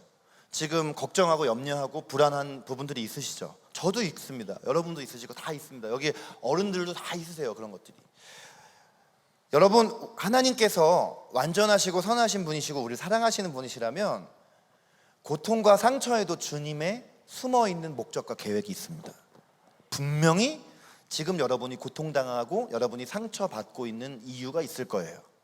자, 우리가 기도할 때 하나님께서는 우리의 그 기도 가운데 우리의 고통과 상처가 왜 있어야만 하는지에 대해서 해석을 주세요. 그 이유를 알려주세요.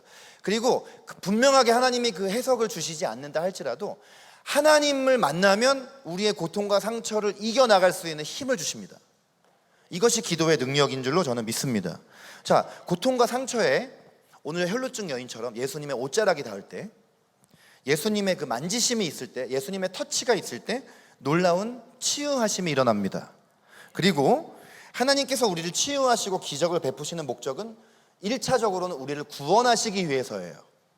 하나님을 정말 필요로 하지 않는 우리 인생 가운데, 너가 이렇게 고통과 상처를 통해서 내가 없으면 넌 살아갈 수 없다라는 메시지를 주시는 것, 그래서 우리가 결국은 예수님을 믿게 하시는 것, 하나님의 자녀가 되게 하시는 것이 목적입니다.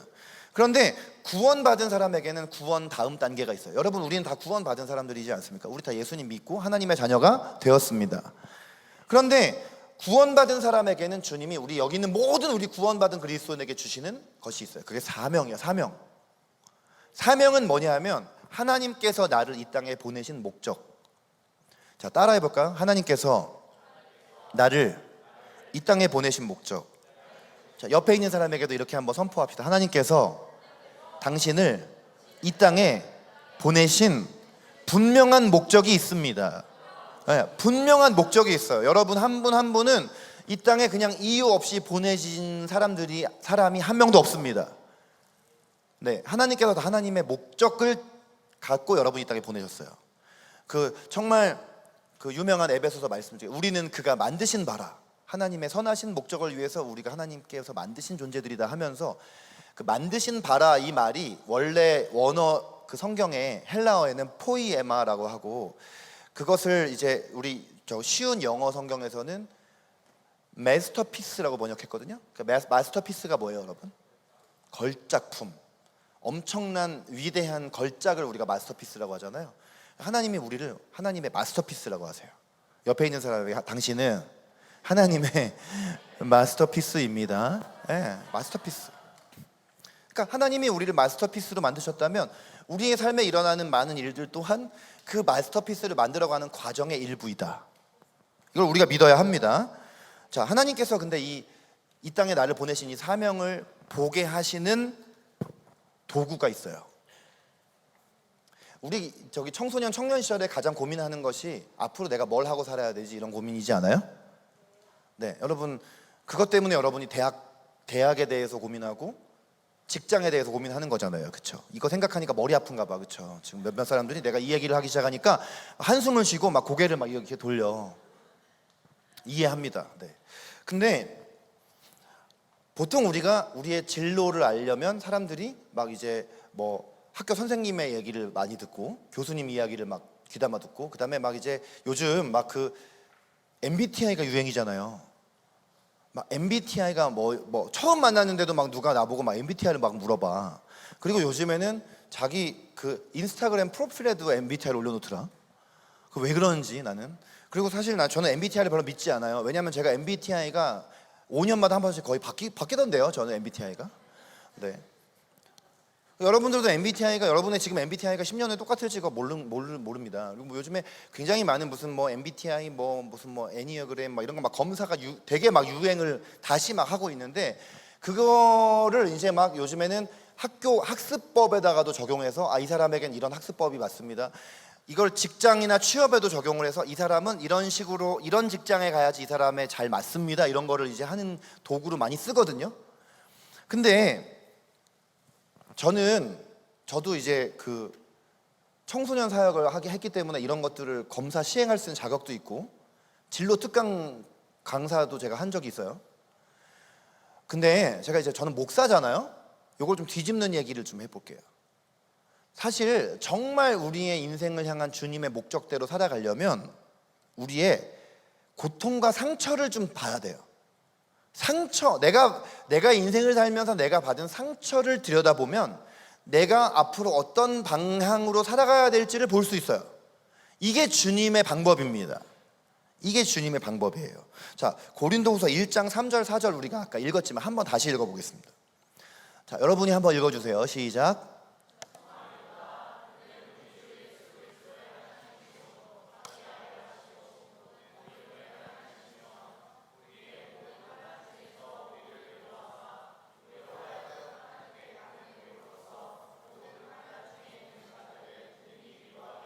네. 자, 이 말씀에 보니까 하나님은 위로의 하나님이십니다. 하나님은 우리를 위로하시는 분이시다. 그런데 여기서 끝나지 않고, 이건 사도 바울의 고백이지만 이제 4절을 한번 볼까요? 4절에 노란 글씨만 보면은요, 우리로 하여금 하나님께 받는 위로. 우리는 이제 하나님께서 우리가 정말 고통과 상처 가운데 있어요. 우리를 위로해 주시는데, 하나님께 받는 위로를 통해서 모든 환난 중에 있는 자들을 능히 위로하게 하시는 분이시다. 자, 내가 어떤 고통을 겪었어요. 어떤 상처를 경험했어요. 자, 하나님께서는 우리를 반드시 이 고통과 상처로부터 위로해 주시고 치유하시기를 원하세요. 우리가 고통과 상처에 그냥 머물러 있어 버리면 하나님께서 우리를 통해서 행하시는 일들을 행할 수가 없어요. 그래서 주님은 이 상처로부터 우리를 꺼내서 고쳐주시고 치유해 주시기를 원하세요. 자, 근데 이제 4절에 이거보다 한 걸음 더 나가 보면요, 하나님께서는 내가 겪은 고통과 상처, 내가 경험한 그 환난을 통해서 또 다른 환난 중에 있는 사람들을 능히 위로하게 하시는 분이시다. 내가 어떤 상처를 받고 어떤 고통을 겪었으면 나와 같은 고통과 상처가 있는 사람들이 더 눈에 잘 들어오게 됩니다. 여러분 경험해 보시지 않았어요? 여러분들이 더 많이 공감하고 더 여러분 눈에 이렇게 들어오는 사람들이 교회 안에서도 있지 않아요? 교회 공동체 안에서도 그런 사람들이 관심 없습니까? 네, 그런 사람들이 이렇게 눈에 들어온단 말이죠. 자, 여러분 이 고통과 상처는 하나님께서 우리에게 고통과 상처를 허락하시는 이유가 있다. 내가 겪은 고통과 상처를 통해 나와 같은 고통과 상처를 겪고 있는 또 다른 사람을 위로하게 하시려고. 그리고 오늘 그 3절에 보니까 하나님이 바로 그 위로의 근원이시라고 하죠. 내가 그를 위로할 뿐만 아니라 위로의 근원 되시는 하나님을 전하게 하시기 위해서 우리에게 고통과 상처를 주신다, 허락하신다. 그런 상황이 우리에게 오도록 허락하신 분이시다. 그렇기 때문에 우리의 삶의 고통과 상처는 나쁘기만 한 것이 아니다. 이를 통해서 우리는 하나님의 치유를 경험하고 사명을 발견하게 되기 때문에.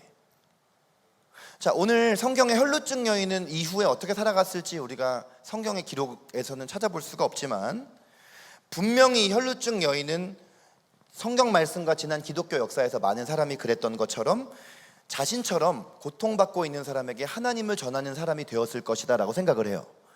그 요한복음 4장에 보면 사마리아 여인이 나오잖아요. 그 사마리아 여인이 예수님을 만나고 자기가 우물가에 물을 길러 왔다가 물동이를 던져버리고 마을 사람들에게 가서 메시아가 우리 마을에 오셨다라고 전했다라고 기록이 되어 있고요. 성경에 나와 있지 않지만 이후에 전승의 기록에 보면은 이 여인은 이후에 예수님의 제자가 되었다라고 되어 있어요. 더 이상 남편을 찾아다니면서 막 남자한테 자기의 정체성을 걸지 않았고 복음 전하는 예수의 제자가 되었다, 이렇게 기록이 되어 있다라는 말이죠.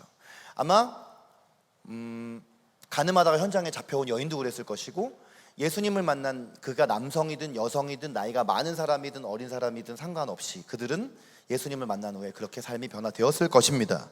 자, 하나님은 정말 놀라운 분이시라는 거예요. 그래서 고통과 상처 가운데 그냥 머물러 있게 하시는 분이 아니라 고통과 상처를 사명으로 승화시키시는 분, 길이 없는 곳에 길을 만드시고 사막에 강을 내시는 하나님, 나쁘고 부정적으로만 보이는 나의 상처와 고통을 통해서 하나님은 사명을 발견하게 하시는 분이시다. 여러분이 이것을 꼭 아실 수 있기를. 오늘 이 아침에 여러분이 기도할 때에 하나님께서 여러분의 고통과 상처를 통해 여러분의 사명을 발견하게 하시기를 예수님의 이름으로 축복합니다. 옆에 있는 분들에게 이렇게 축복할까요? 당신의 고통과 상처를 통해 사명을 발견하시기를 축복합니다. 네, 앞뒤에 있는 분들에게도 또 다른 분에게도 당신의 고통과 상처를 통해 당신의 사명을 발견하시기를 축복합니다. 자, 저의 이야기를 좀 한번 해볼까요? 주민등록증을 좀 까도 될까요?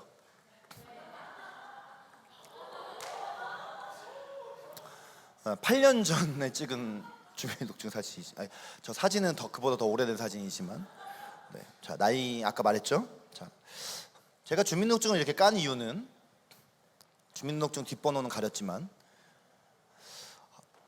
제가 이렇게 44년의 삶을 산 것이 너무나 기적이기 때문에. 왜냐하면 전 지금 키가 182, 중3 때 키입니다. 네. 그리고 제가 이제 굉장히 이제 덩치가 네, 지금 건강을 위해서 살을 뺐기 때문에 지금 2자리가 됐지만 원래는 3자리의 체중의 사람인데요. 저는 어쩌면 세상 바깥으로 이렇게 나오지 못하고 그냥 소멸해버렸을 수 있는 그런 사람이에요. 왜냐하면 저희 엄마가 임신 8개월 반 만에 저를 출산했어요. 미숙아로 나왔어요, 저는 세상에. 그리고 저는 나오자마자 인큐베이터 안으로 들어갔어요. 근데 인큐베이터에 한 달 동안을 제가 있으면서 한 달 조금씩 시간이 지나면서 제가 이렇게 건강해져가지고 세상에 나오게 됐어요. 자, 그럼 제가 여러분한테 물어볼게요. 지금 사람들이 저를 이렇게, 저도 여러분들도 저를 오늘 처음 봤지만 제가 이 얘기를 안 했으면 제가 인큐베이터 출신인 줄 알았겠어요? 네, 저는 인큐베이터 출신이에요. 네. 저희 엄마가 이때 저를 임신하면서 이게 수술을 해가지고 이제 임신의 능력이 없어졌어요.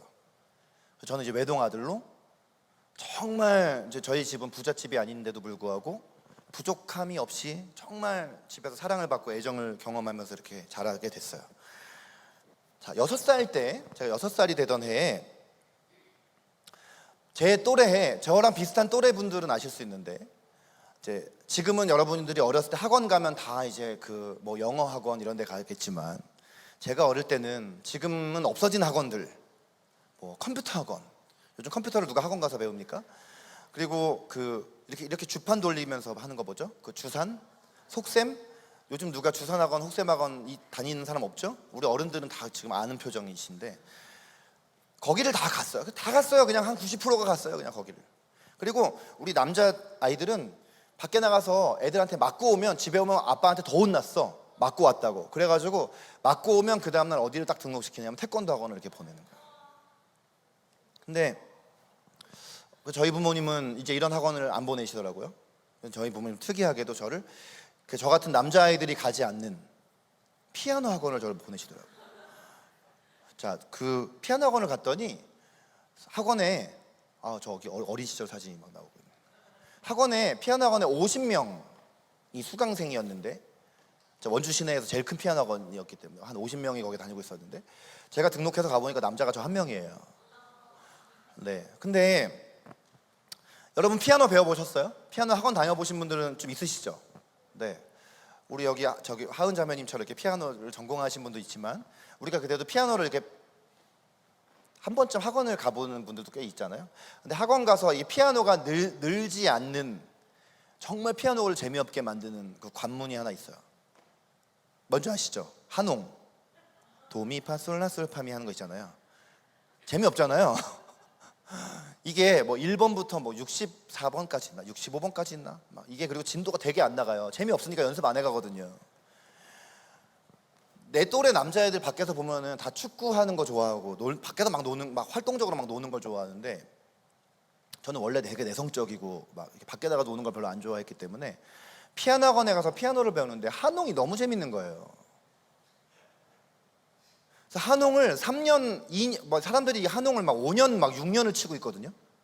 근데 한홍을 끝까지 치는 사람도 별로 없어요. 근데 한홍을 2년 만에 마쳤어요. 그리고 초등학교 3학년 때 제 기억에 모차르트를 치기 시작했어요. 그리고 이제 5학년쯤 됐을 때, 제가 이제 엄마가 이제 전도를 받아서 교회를 나갔던 게, 제가 7살 때 교회를 나가기 시작을 했는데, 초등학교 한 5학년쯤 됐을 때 제가 다녔던 그 원주의 태장동에 있는 제 모교회에서 모든 예배를 다 반주를 다 했어요. 그래서 아침에 목사님이 교회 문을 딸 때 같이 들어와서, 목사님이 밤에 저녁 예배까지 마치고 문을 잠그고 나갈 때 같이 나갔어요. 초등학교 5학년 때. 그래서 우리 여기 막 찬양팀 하시고 이런 분들은 정말 어렸을 때부터 너무 신앙이 좋은 그런 분들이었는지 모르겠지만, 저는 신앙이 별로 없었습니다. 제가 교회를 나갔던 이유는 너무 교회를 가면 칭찬을 들으니까. 네, 참 제가 자존감이 낮았는데, 교회를 가면 칭찬받으니까 교회 나가는 거예요. 어렸을 때부터 피아노를 치면은, 여러분 그 음악 전공자들은 아는지만 청음이라는 게 있죠. 청음? 이게 뭐냐면 들으면 그냥 치는 거야. TV에서 무슨 노래가 나와요. 그럼 바로 피아노 칠 수 있어요. 들으면 치는 거예요. 들으면 치는 거. 이거 얘기했다고 해서 또 우리 하은 자매한테 가지고 막 이거 쳐보세요 얘기하지 마시고요. 그게 돼요. 저는 그랬거든요. 근데 이제 예배와 예배 중간에 그 쉬는 시간이 되면, 정말 교회에 그 예쁜 누나들이 와가지고 저한테 와가지고 야 윤기야 이거 좀 쳐봐. 그러면 제가 치면 막 너무 막 잘해주고, 막 밥도 사주고 선물도 갖다 주고 막 근데 피아노 치는 남자는 남자들을 별로 안 좋아해. 근데 여자들이 좋아하더라고. 그래서 난 그게 너무 좋은 거야. 그러니까 반주자로서, 남자 반주자가 피아노를 맨날 치고 있으니까. 근데 이제 6학년 때, 초등학교 6학년 때 이제 학교의 실기 대회에서 1등을 제가 하면서 원주시 대회를 나가게 됐어요. 아무도 없어요, 남학생이. 근데 1등을 했어요. 이제 중학교를 갔어요. 원주 중학교 1학년 딱 됐는데, 선생님들이 이제 제가 원주시 피아노 대회 1등한 거를 이미 다 알고 있으니까 강원도 대회를 나가라고 해서 나갔는데, 1학년이잖아요.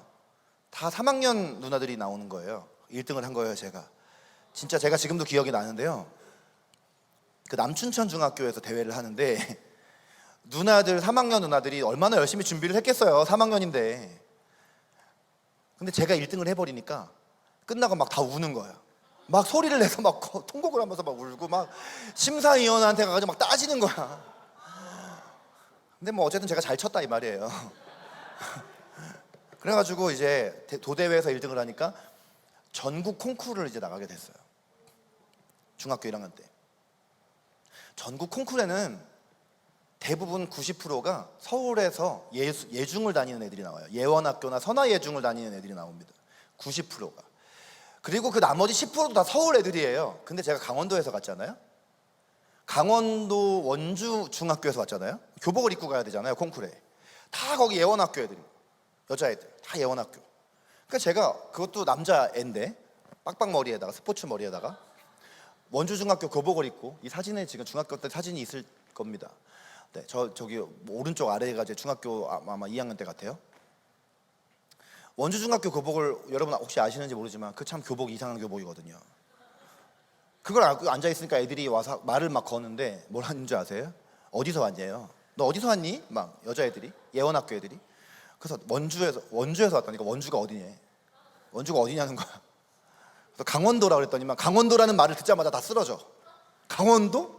거기 옥수수랑 감자만 캐먹고 사는 사람들? 진짜 기분 나쁘지? 횡성인데. 원주인데도 그랬다니까. 원주. 아마 그때 당시 횡성이라서 횡성이 어딘지도 몰랐을 거야. 근데 그 다음 하는 말, 피아노 연습을 도대체 어떻게 했니? 피아노 연습도 형광등 안 들어오잖아. 너네 전기불 안 들어오잖아. 촛불 켜놓고 연습했냐는 거예요. 진심으로. 그래가지고 저는 막 속으로 막 진짜 막 너무 부글부글 막 끓지만 내성적이라, 그래 내가 이제 피아노로 너희들의 코를 납작하게 하리라. 피아노 딱 쳤어. 1등을 했어요 그날. 딱 이렇게 콩쿠르에서 1등을 하니까 애들이 막 또 막 다 울어. 거기 있는 예원 애들이 막 또 내가 막 예원학교인데 막 저 원주에서 온 애한테 졌다고 막. 그러니까 여러분 생각해 보세요. 중학교 1학년에 강원도 원주에 제가 전국 콩쿠르에서 1등을 하니까 막 학교 선생님들이 막 이제 막 저를 막 띄우면서 막 너는 이제 강원도에서 놀면 안 돼. 막 우리 학교의 명예를 빛내야 된다. 세계적인 피아니스트의 꿈을 꿔라. 막 이래가지고 여기 중학생들 몇 명 아까 보니까 없었지만, 여러분 중학생들 보면 참 인생을 참 열심히 안 살잖아요. 저는 인생에서 가장 열심히 살았을 때가 중학생 때입니다. 왜냐하면 제 삶의 목표, 이제 선생님들의 이제 저한테 목표를 딱 주셨어요. 너는 무조건 서울 예고를 가야 된다. 그러니까 예고를 그냥 예고, 그 당시에는 강원 예고도 없었을 뿐더러 강원 예고 아직 세워지지도 않았을 때고 전국에 예고가 한 7개 있었는데 제일 좋은 예고는 무조건 서울 예고예요. 그 다음이 선화 예고, 서울 예고 가야 돼. 서울 예고 가면 지금 여러분 서울 예고가 지난 23년 동안 전국에서 서울대 가장 많이 보낸 학교 1위입니다. 우리가 아는 뭐 대원 외고, 민사고도 학생 숫자 대비 서울대를 많이 가지 않아요. 근데 서울 예고는 23년 동안 서울대 가는 숫자 1위예요. 근데 서울 예고를 가려면 여러분 서울 예고 가는 애들은 보통 다 예원학교가 90%거든요. 예원학교 나온 애들이 서울 예고로 오거든요. 근데 제가 강원도잖아요. 이거 피아노 연습을 걔네를 따라갈 수가 없어요. 제가 중학교 다닐 때는 비평준화하기 때문에 밤에 중학생들이 야자를 합니다. 그러면 10시에 학교에서 끝나요. 10시 반에 집에를 와요. 그럼 이제 그때부터 피아노 연습해야 돼요. 집 앞에 피아노 학원을 가요. 혼자서 이제 그 학원 열쇠 문을 따고 그 상가 교회에서 연습을 하는데 4시까지 연습합니다. 그리고 4시 반에 잠이 들고 7시 반에 일어나서 3시간 자고 학교를 갑니다. 그리고 학교 가서도 다른 친구들 교실에도 공부할 때 저는 음악실에도 피아노 연습을 또 합니다. 제가 가장 최장시간 피아노 연습을 했던 게 언젠가 생각을 해볼 때 10시간까지 해봤어요. 10시간. 중간에 뭐 화장실은 가고 물은 마셨겠지만 10시간을 피아노 연습을 해봤습니다. 이 피아노 연습을 그때 열심히 한 게 얼마나 무서운 줄 아세요? 당시 서울예고 들어가기 위해서 입시곡으로 쳤던 곡이 3곡이었는데 그 중에 하나가 여러분 말할 수 없는 비밀 영화 보면은 그 배틀 뜨는 장면 나오죠. 쇼팽의 그 흑건 그 막 조바꿈 하잖아요. 그게 입시곡이었어요. 하필 저 때 3곡 중에 한 곡이었어요. 근데 제가 며칠 전에 막 하도 막 뭐 말할 수 없는 비밀 어쩌고 저쩌고 옆에서 막 피아노 예고 준비했다고 제가 하는 걸 아니까 예고 준비했다는 걸 막 얘기하니까 그걸 쳐보라는 거야. 쳐봤어. 이렇게 한번 쳐봤어. 이렇게 제가 손으로. 그게 다 기억이 아직도 나는 거야. 되게 무섭지 않아요, 여러분? 중학교 때 연습했던 게 지금도 몸에 배 있어서 몸이 그냥 가는 거야, 그 피아노를. 그러니까 그렇게 제가 그때 피아노를 열심히 연습을 이제 하고, 정말 뭐 토요일이 되면 혼자 서울로 레슨 받으러 가서 레슨 받으러 가고, 또 주일날 또 와서 교회에서 봉사하고, 그렇게 이제 중학생 시절이 흘러가서 제가 서울예고를 합격을 해요. 서울예고를 가게 돼요. 그 보세요 여러분, 요즘 그 남자 피아니스트들이 막 세계 콩쿠르에 나가가지고 막 1등을 해가지고 되게 유명한, 최근에 임윤찬은 뭐 이미 15살 때 국제 콩쿠르에서 1등해서 군 면제입니다. 근데 이번에 18살 나이에 반 클라이번 국제 콩쿠르 1등 했잖아요. 그게 올해 작년부터 18살까지 나이를 낮췄는데 최연소로 나갔다가 1등 해버린 거잖아요. 네, 그래가지고 그 임윤찬은 이제 예고를 오지 않았고 그냥 예원 나와서 바로 한예종 갔기 때문에 이제 고등학교 가야 될 때 대학교 이미 갔고, 네, 이미 콩쿠르 1등 했기 때문에 이제 저는 그 친구 걱정입니다. 앞으로 목표가 뭐가 있을까? 이제 더 이상 이루어야 할 목표가 없어요. 18살인데. 근데 뭐 그 전에 이제 뭐 조성진, 선우예권 이런 남자 피아니스트 다 저희 후배들입니다. 다 서울예고 후배들이에요. 네, 다 서울예고 출신들입니다. 그 서울예고 나온 사람들이 지금 전 세계 음악을 다 주름 잡고 있어요. 특히 남자 피아니스트들이. 그러니까 생각을 해보세요. 제가 그때 꿈꿨던 게 바로 그런 인생이야. 그때는 남자 피아노 치는 사람도 별로 없었어요. 서울예고 가서 이대로만 계속 가면 저는 세계적인 피아니스트가 될 수 있어요. 서울대를 나오건 한예종을 나오건 어디를 가건. 자, 서울예고 합격하니까 막 학교 앞에 플랜카드가 붙고 축합격, 원주중학교에서 서울예고 갔다고. 뭐 원주에서 서울예고를 간 일이 없으니까. 자, 이제 서울예고를 딱 입학했어요. 서울예고를 갔다라는 건 너무나 행복한 일이죠. 앞으로 이제 펼쳐질 정말 너무나 놀라운 그 미래를 이제 막 기대를 한 거죠. 근데 이제 서울예고를 입학한 딱 그 하루만 행복이 지속됐다. 여러분은 아까 서울예고 갔다고 할 때 막 우아했지만 이제 서울예고를 가는 그 순간부터 저는 인생이 꼬였다. 그 예고를 가보니까 예고에는 남학생이 전체 전교생의 10분의 1밖에 없는, 자, 500명, 한 학년 500명 중에 남자 50명, 한 반에 50명 중에 남자 5명, 피아노과 80명 중에 남자 3명 인데 강원도에서 온 사람은 전체 학년에서 저 혼자. 네, 90%는 예원학교 애들. 이미 여기서 밀려요. 너무 이 친구들은 다 예원학교 출신 친구들은요, 음악을 시작한 나이가 4살이야 평균. 7살 밀려 이미 밀려. 근데 남학생들이 얼마 없잖아요. 첫날 딱 갔더니요, 선배들이 운동장에 우리를 집합을 시켜. 그러더니 갑자기 막 빠따를 막 치는 거야. 그러면서 뭐라냐면 선배가 10명 지나가면 10번 인사를 해야 돼. 안녕하십니까, 저는 원주중학교 출신 피아노과 김윤기입니다를 10명이 지나가는데 어쩌다가 9번을 하면 빠따를 맞아. 점심시간에 음악과 남학생 대 미술과 남학생 축구, 농구 시합을 시켜. 무조건 선배들이 1, 2학년을 대상으로 이걸 시합을 시켜. 맨날 음악과가 지는 거야. 또 빠따 맞아. 남학생이 얼마 없으니까 이제 학교에서 합창 연주 이런 걸 하면 남학생들은 다 테너 베이스 해야 돼요. 합창을 하다가 음이 틀릴 수도 있죠. 음 하나 삐끗할 수 있죠. 빠따 맞습니다. 어떻게든 다 잡아서 다 빠따를 쳐요. 이 너무 힘든 거예요.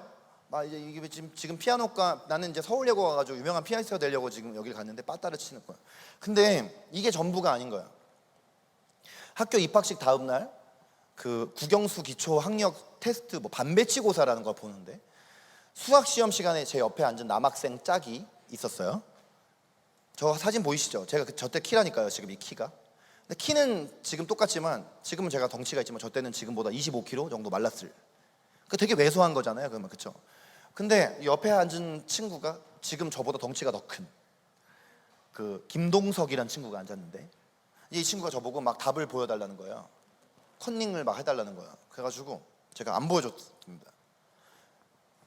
근데 그날 시험이 끝나고 그 저희 반에 있는 친구들이 다 보는 앞에서 이 친구가 저를 구타하기 시작해요. 다 친구들이 보는 앞에서. 그리고 저는 이제 그날부터 그 동석이라는 아이한테 찍혀서, 요즘에 우리가 말하는 학교 폭력이라는 단어가 제가 학교 다닐 때는 그런 단어도 없었어요. 근데 그때부터 저는 동석이에게 2년 동안 학교 폭력을 당하기 시작을 해요. 쉬는 시간만 되면은 밖에 나가서 과자 사와, 술 사와, 담배 사와. 돈을 주고 사오라는 게 아니야. 그리고 자기가 수업 교재를 안 가져왔다고 교보문고에 가서 교재를 사오라는 거야. 10분 안에. 교보문고에 10분 안에 갈 수가 없어. 사와야 돼. 그러면 사오면 나는 지각이지? 지각 처리되는 거야. 그러면 또 숙제를 해야 돼. 이 숙제가 어려워요. 화성법, 시험, 무슨 대입법 이런 거 숙제가 어려워. 밤 새벽에 2시, 3시까지 숙제를 해가요. 자기 숙제 안 해와. 바꿔치기 해. 그럼 나는 숙제를 안 해가서 또 점수 깎여. 집에서 레슨비로 엄마가 돈을 입금을 해주는 거야. 그러니까 돈을 찾아놓죠. 그 전날 돈을 이렇게 찾아놓고 있잖아요. 그러면 제가 학교 앞에서 자취를 했거든요. 고등학교 때. 아침에 학교를 가려고 집을 나오면 걔가, 동석이가 집 앞에 와서 서 있어. 돈 뺏어가려고. 돈 뺏기는 거야. 그 레슨을 다른 친구들이 3번 받을 때 저는 1번 받을까 말까 막 하고. 그러니까 이게 여러분 시간적으로 이게 2년 동안 이랬다는 거예요. 근데 제가 이렇게 학교 폭력을 당하고 이 동석이한테 괴롭힘을 당하는 거를 같은 남자애들이 알 거 아니에요.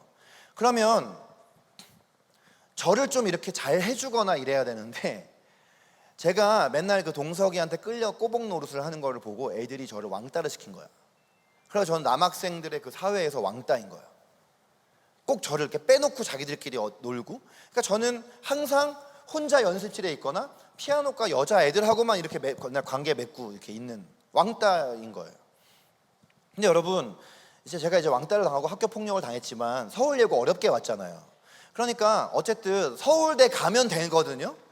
어떻게 내가 어렵게 서울예고를 왔는데 내가 서울대 가서 피아니스트 되면 이건 아무것도 아닌데라는 생각을 제가 한 거죠.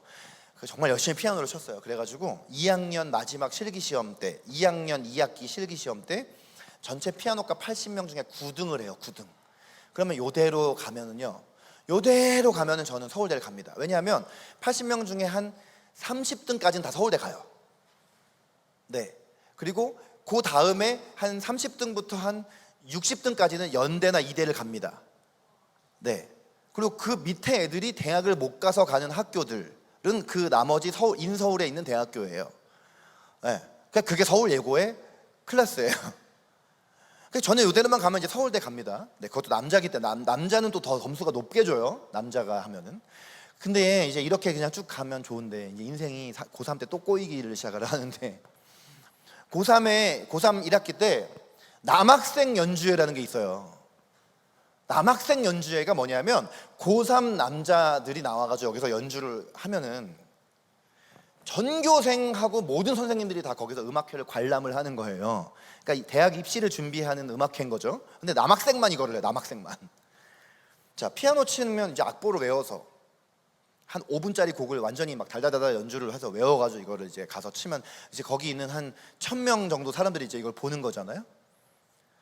이제 우리 하은 자매님 너무 공감할 것 같은데, 입시 생각나죠? 곡을 외워야 되죠. 근데 제일 두려운 게 뭐죠? 머리가 백지가 되는 거예요. 너무 긴장한 머리가 백지가 되는 거예요. 노래를 외워서 하고 있다가 갑자기 머리가 백지가 되면 이거 제일 두려운 거잖아요. 근데 이 서울예고의 수준이 어떠냐면 한 번도 제가 그때까지 연주를 보면서 누가 연주를 하다 까먹는 거를 본 적이 없어요. 까먹기는커녕 음이 하나라도 틀리면 안 돼요. 음을 하나라도 틀리면 안 돼요. 여러분, 서울예고 다음이 선화예고인데 선화예고 애들은 같이 콩쿠르 나가보면 좀 틀려. 한 2-3번 틀려. 서울예고 애들의 특징은 음을 안 틀린다는 거야. 절대 틀리는 일이 없어. 저도 그랬어요. 저도 그랬으니까 9등 했죠. 근데 저 남학생 음악회에 가서 연주를 시작해서 한 1분, 한 5분 정도 되는 음악을 한 1분 30초 정도 연주를 했는데 갑자기 머리가 백지가 됐어. 그래가지고 생각이 안 나요. 처음부터 다시 또 쳤어요. 생각이 또 안 나요. 그때 거의 1분 30초 부분부터. 그래서 제가 얼어 있다가 무대에서 인사를 하고 내려오게 됩니다. 자, 전교생과 모든 선생님이 이걸 다 봤어요. 엄청 빠른, 전 그 무슨 슈만의 G 마이너 뭐 하는 그 소나타 1악장 그건데 엄청 빨라요. 막 여러분 4분음표 하나가 무슨 168 뭐 이런 거예요. 막 하여튼 그거였는데 그러니까 여러분, 얼마나 제가 그날 그 음악회를 마치고 충격이 컸겠습니까? 모두가 다 봤잖아요. 그래도 제가 맨날 동석이한테 맞고 다녀도 피아노 하나만큼은 잘 쳤는데, 서울대에 가는 유망한 학생이었는데 레슨을 잘 받지도 못하면서. 근데 그날 그 음악회에서 그 경험을 하면서 저는 완전히 그냥, 그러니까 이게 인생이 바닥으로 내려가다 못해서 이제 완전 막 밑으로 막, 그래가지고 이제 학교에서 이런 일이 있고 나서 그 다음날 저는 완전히 이제 절망에 빠져가지고요. 학교를 갈 자신이 없는 거야. 학교 가면 사람들이 날 쳐다보잖아요. 다 봤잖아요, 모든 사람들이. 그러니까 학교를 갈 자신이 없으니까 이게 너무 삶이 막 무기력해지고, 여러분 요즘에는 우울증이라는 말도 나오고, 우울증으로 병원에 가서 진료받는 거는 우리 주변에 너무 많은 일이잖아요. 흔한 일이잖아요. 그때는 우울증이라는 단어도 없어요. 근데 제가 지금 생각해보면 제가 그때 우울증이에요. 너무 무기력해가지고 아무것도 하기가 싫고, 집에서 그냥 자다가, 잠을 여러분 그렇게 많이 잘 수 있다는 거 제가 그때 깨달았어. 잠을 여러분 한 번에 15시간 잘 수 있더라고요. 여기 공감하는 분도 있고 막 놀라는 분도 있는데, 우리 놀라는 분들은 이제 훌륭하신 분들입니다. 근데 잠을 막 15시간, 20시간도 막 잘 수가 있는 거예요. 이게 삶의 목적이 없고 무기력하니까 막. 그리고 자다가 가끔 깨면은 TV 틀어놓고 이렇게 멍하니 TV 보고 있는 거예요. 근데 이제 너무 힘들잖아요. 고통스럽잖아요. 그러니까 죄송합니다. 이렇게 소주를 사다가 술을 이렇게 먹으면은 순간 기분이 이렇게 좀 텐션이 좀 업이 되죠. 근데 이게 오래 가지를 못해. 술을 좀 먹다 보면은, 여기 공감하는 분이 되게 많다 막 얘기하니까 갑자기 잠도 막 깨는데 이 얘기하니까. 근데 이제 술을 많이 먹으면은 이제 이게 업이 되는 게 아니라 막 더 우울해져요. 그래서 제가 그때 자취방에서 술 취해가지고 혼자 술 취해가지고 울면서 혼잣말을 그렇게 많이 했는데, 그 혼잣말의 내용이 뭐냐면 너는 쓰레기야, 이거. 넌 쓸모없는 존재야. 이거를 맨날 술 마시면서 제가 맨날 그렇게 혼잣말을 한 거예요. 제가 어렸을 때부터 교회를 다녔지만 그 저의 믿음의 수준은, 교회에서 열심히 반주를 했더니 그 하나님이 서울 예고를 보내줬다, 이 수준의 믿음이었으니 얼마나 이게 믿음이 아닌 믿음이에요. 그러니까 이제 이렇게 고3 때부터는 이제 교회 가도 또 사람들이 다 있고 친구들이 다 있으니까 교회 안 가고, 하나님이라는 존재는 없어, 하나님이 있어도 나는 버렸을 거야, 이런 생각을 하고 이제 교회도 안 가고, 이렇게 고3의 시간들이 흘러가는 거예요. 그리고 이제 대학 입시 철이 딱 됐는데, 모든 친구들이 다 그런 좋은 대학을 다 갈 때 저는 다 떨어지고, 지방 대학도 떨어지고. 네, 아까 서울 예고 갔을 때는 막 우아했더니만 지금은 막 저를 불쌍하게 쳐다보는데, 지방 대학을 떨어지고 집에 내려와서 재수 준비를 해야 되는 거예요. 재수 준비를 하지도 않았어요. 너무 제 인생의 목적이 없으니까.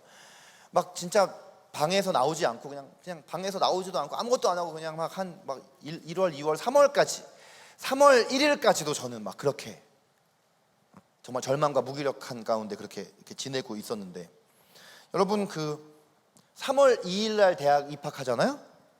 친구들은 막 다 3월 2일 날 대학을 입학하는데, 3월 1일 날, 3월 1일 밤 한 12시쯤에 전화를 한 통을 받게 됩니다. 그게 제가 떨어졌던 그 지방대학이에요. 왜 전화 왔을까요? 7차 추가 합격했다고. 그 지방대학에서 제가 입학식 전날 7차 추가 합격을 했다고 전화가 왔어요. 그래서 입학을 하겠냐, 내일이 입학이다. 저는 사실 재수하는 건 너무 창피하고, 반수해야지, 어차피 이 대학을 계속 다닐 것도 아니니까 반수를 할 심정으로 제가 그 대학을 밤새서 다음날 아침에 그 입학식을 참여를 하고, 제가 그 학교에 꼴찌로 35명 중에 35등으로, 근데 또 그 35명 중에 유일한 남학생으로 입학을 하게 됩니다. 학교를 이제 이렇게 들어가게 돼요. 근데 이제 어쨌든 원하는 학교가 아니었으니 뭐 별로 학교 생활이 뭐 제가 즐거웠겠습니까? 여전히 또 학교 생활의 목적도 없이 살아가고 있었던, 그 자취하던 며칠 지나지 않았을 때 제 위층에 살고 있던 자취생, 저보다 한 살 많은 작곡가 형이 저를 찾아와요. 인사를 하겠다고. 여러분 예고 다닐 때 제가 맨날 선배들한테 빠따 맞았잖아요. 그러니까 한 학년 선배 형이 얼마나 무서운 형이에요. 군대에서도 자기 바로 윗계급이 제일 무섭잖아요. 바로 윗선임이 제일 무서운 거 아니에요? 안 그래요? 네. 어제 들어보니까 밑에 자기 후임이 20명이나 있대.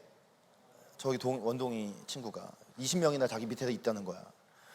그러니까 내 바로 위에 선임은 제일 무섭잖아요.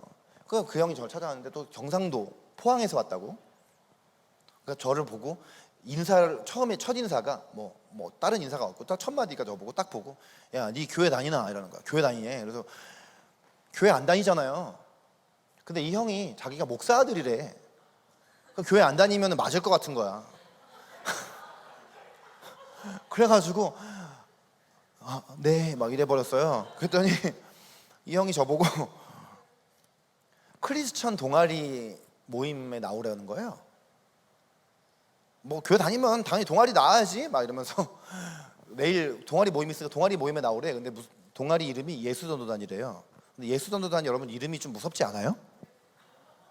왜냐면 예수, 전도. 나는 예수님 믿지도 않고 전도는 해본 적도 없고 할 생각도 없어. 근데 예수전도단을 나오래. 근데 선배가 너무 무서우니까, 그 지영이 형이라는 형이 너무 무서우니까 그 다음날 거기를 이제 끌려서 갔잖아요. 교회도 안 다니는데 갔더니 또 거기 한 10명 정도가 이렇게 동그랗게 앉아있는 동아리 방에서 이렇게 앉아있는데, 제가 이제 신입생이니까 또 한 명이 동아리에 온다는 게 또 엄청난 일이잖아요. 그래서 제가 막 99학번 피아노과라고 했더니만 막 앉아있던 사람들이 또 다 막 일어나서 막 또 기립박수를 쳐. 왜 그러나 봤더니 자기 캠퍼스 그 YM에 반주자가 없어서 2년간을 기도했대. 그랬더니 드디어 피아노과 학생을 신입생으로 보내주셨다. 그래서 이제 참 저는 내성적이고 피아노 치는 거 말고는 정말 말도 막 되게 기어 들어가는 소리로 얘기하고 막 이랬고 사람 눈도 막 못 쳐다보고 이런 사람이었는데 첫날 가서부터 반주자가 됐어요. 그 예수전도단의 하나의 그 예배 때 문화가 있는데, 지금 우리는 교회에서도 그걸 많이 하는데 뭐냐면 축복송을 불러주는 거야. 이거 내성적인 사람들은 되게 싫다. 아니 축복송을 부르는데 손을 뻗고 얼굴을 바라보면서 부르는 거죠. 근데 또 이 축복송의 특징은 다 노래들이 이렇게 다 또 길어요. 빨리 끝나지도 않아요. 그게 예수전도단의 축복송이에요. 근데 그 당시에 이제 막 발표된 예수전도단 축복송, 당신은 사랑받기에 태어난 사람. 특징 길죠? 안 끝나죠. 노래가 끝나는 줄 알았는데, 태초부터 끝나는 줄 알았는데 당신은 사랑받기에, 피아노에 앉아서 이렇게 반주를 하고 있었는데 사람들이 막 일어나가지고 막 눈을 바라보면서 막 축복송을 막 불러주고 시작하는데 난 반주하고 있으니까 나한테 안 오겠지.